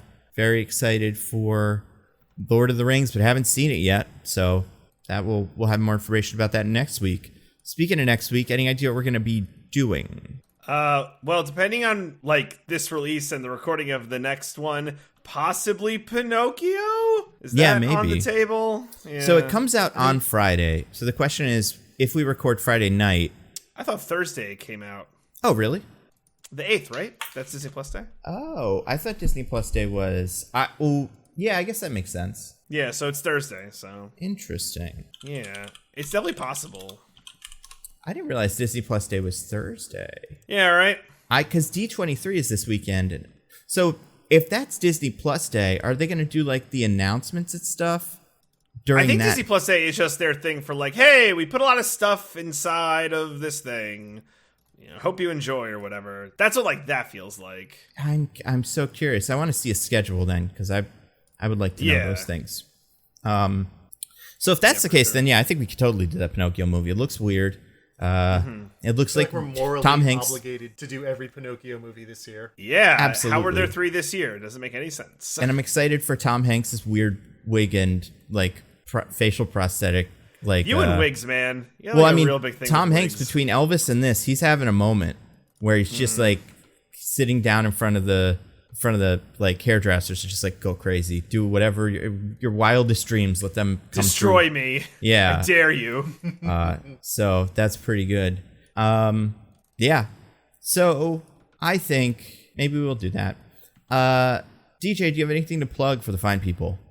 Just the regular Roses and Rejections. We did Hometowns, and it was something really down in this season. At some point, I should do like a thing. I mean, I guess it would be on the podcast, but how I think this was like the worst Bachelorette season or like Bachelor season in a very, very long time. Having 2 leads was atrocious.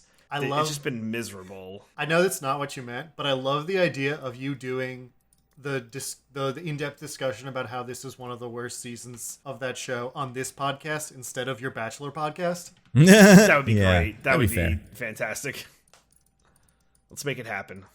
Yeah. Just got a little bit to catch up on, boys. Mostly nitpicking The Bachelor. Diggins, do you have anything to plug? Just the usual stuff. You've heard it a million times. Newsletter, Twitch.tv, whatever. Cool. Nando, do you have anything to plug? Usual stuff as well. Let's say one not unusual, but like something coming up. I do have my Thunderbolts pitch video. It's coming along swimmingly. It will definitely, I don't want to say that, knock on wood. It should definitely be out before the next one of these goes out. So I want to get it out before they actually announce who's in the movie, and it is wrong. So I want to have at least 2 days of people being like, that's a great idea. I hope they do that, before everyone's like, well, that's not who it is. Although I have tried to like kind of keep up with what announcements are coming out and what people think is going to be in it and is not. And they're just so, I do feel like, I don't know if we know this, but it does feel like Disney, when they're doing all this, has been flooding the zone with fake rumors, because there's so many like leaks of people in stuff and things that all like cross with each other, but they're all being reported by like reputable news sites. So I wouldn't be surprised if like Disney was like, all right, you tell them Mr. Fantastic is going to be Henry Cavill, and you tell them it's going to be the guy from You, and you tell them it's going to be John Krasinski, so everybody gets to be wrong. And like, it's very interesting. I do say, if I'm making predictions, it's not like a prediction, but I feel like one thing we might learn, I think we will get Henry Cavill as Wonder Man in a Wonder Man show. The more I sit with it, the more I'm like, he'd be perfect for it. And it's the kind of like low commitment kind of thing that I could expect from him. And there's a lot of rumors that he's in something. So yeah, we'll see. But yeah, I really like him in general. Yeah. So next week, that thing we were saying, what was maybe it? Pinocchio, probably. Maybe something else. We'll see. Yeah. See if he has special most treasured dreams. I hope he does. Oh my God, Tybalt back. Yeah, let's see if we get him back. So many good options. Until then, I've been at Nando Movies on Twitter. I'm at, this is an odd name. I'm at Zippy by Day. Goodbye, everybody. Goodbye. Goodbye. We love you.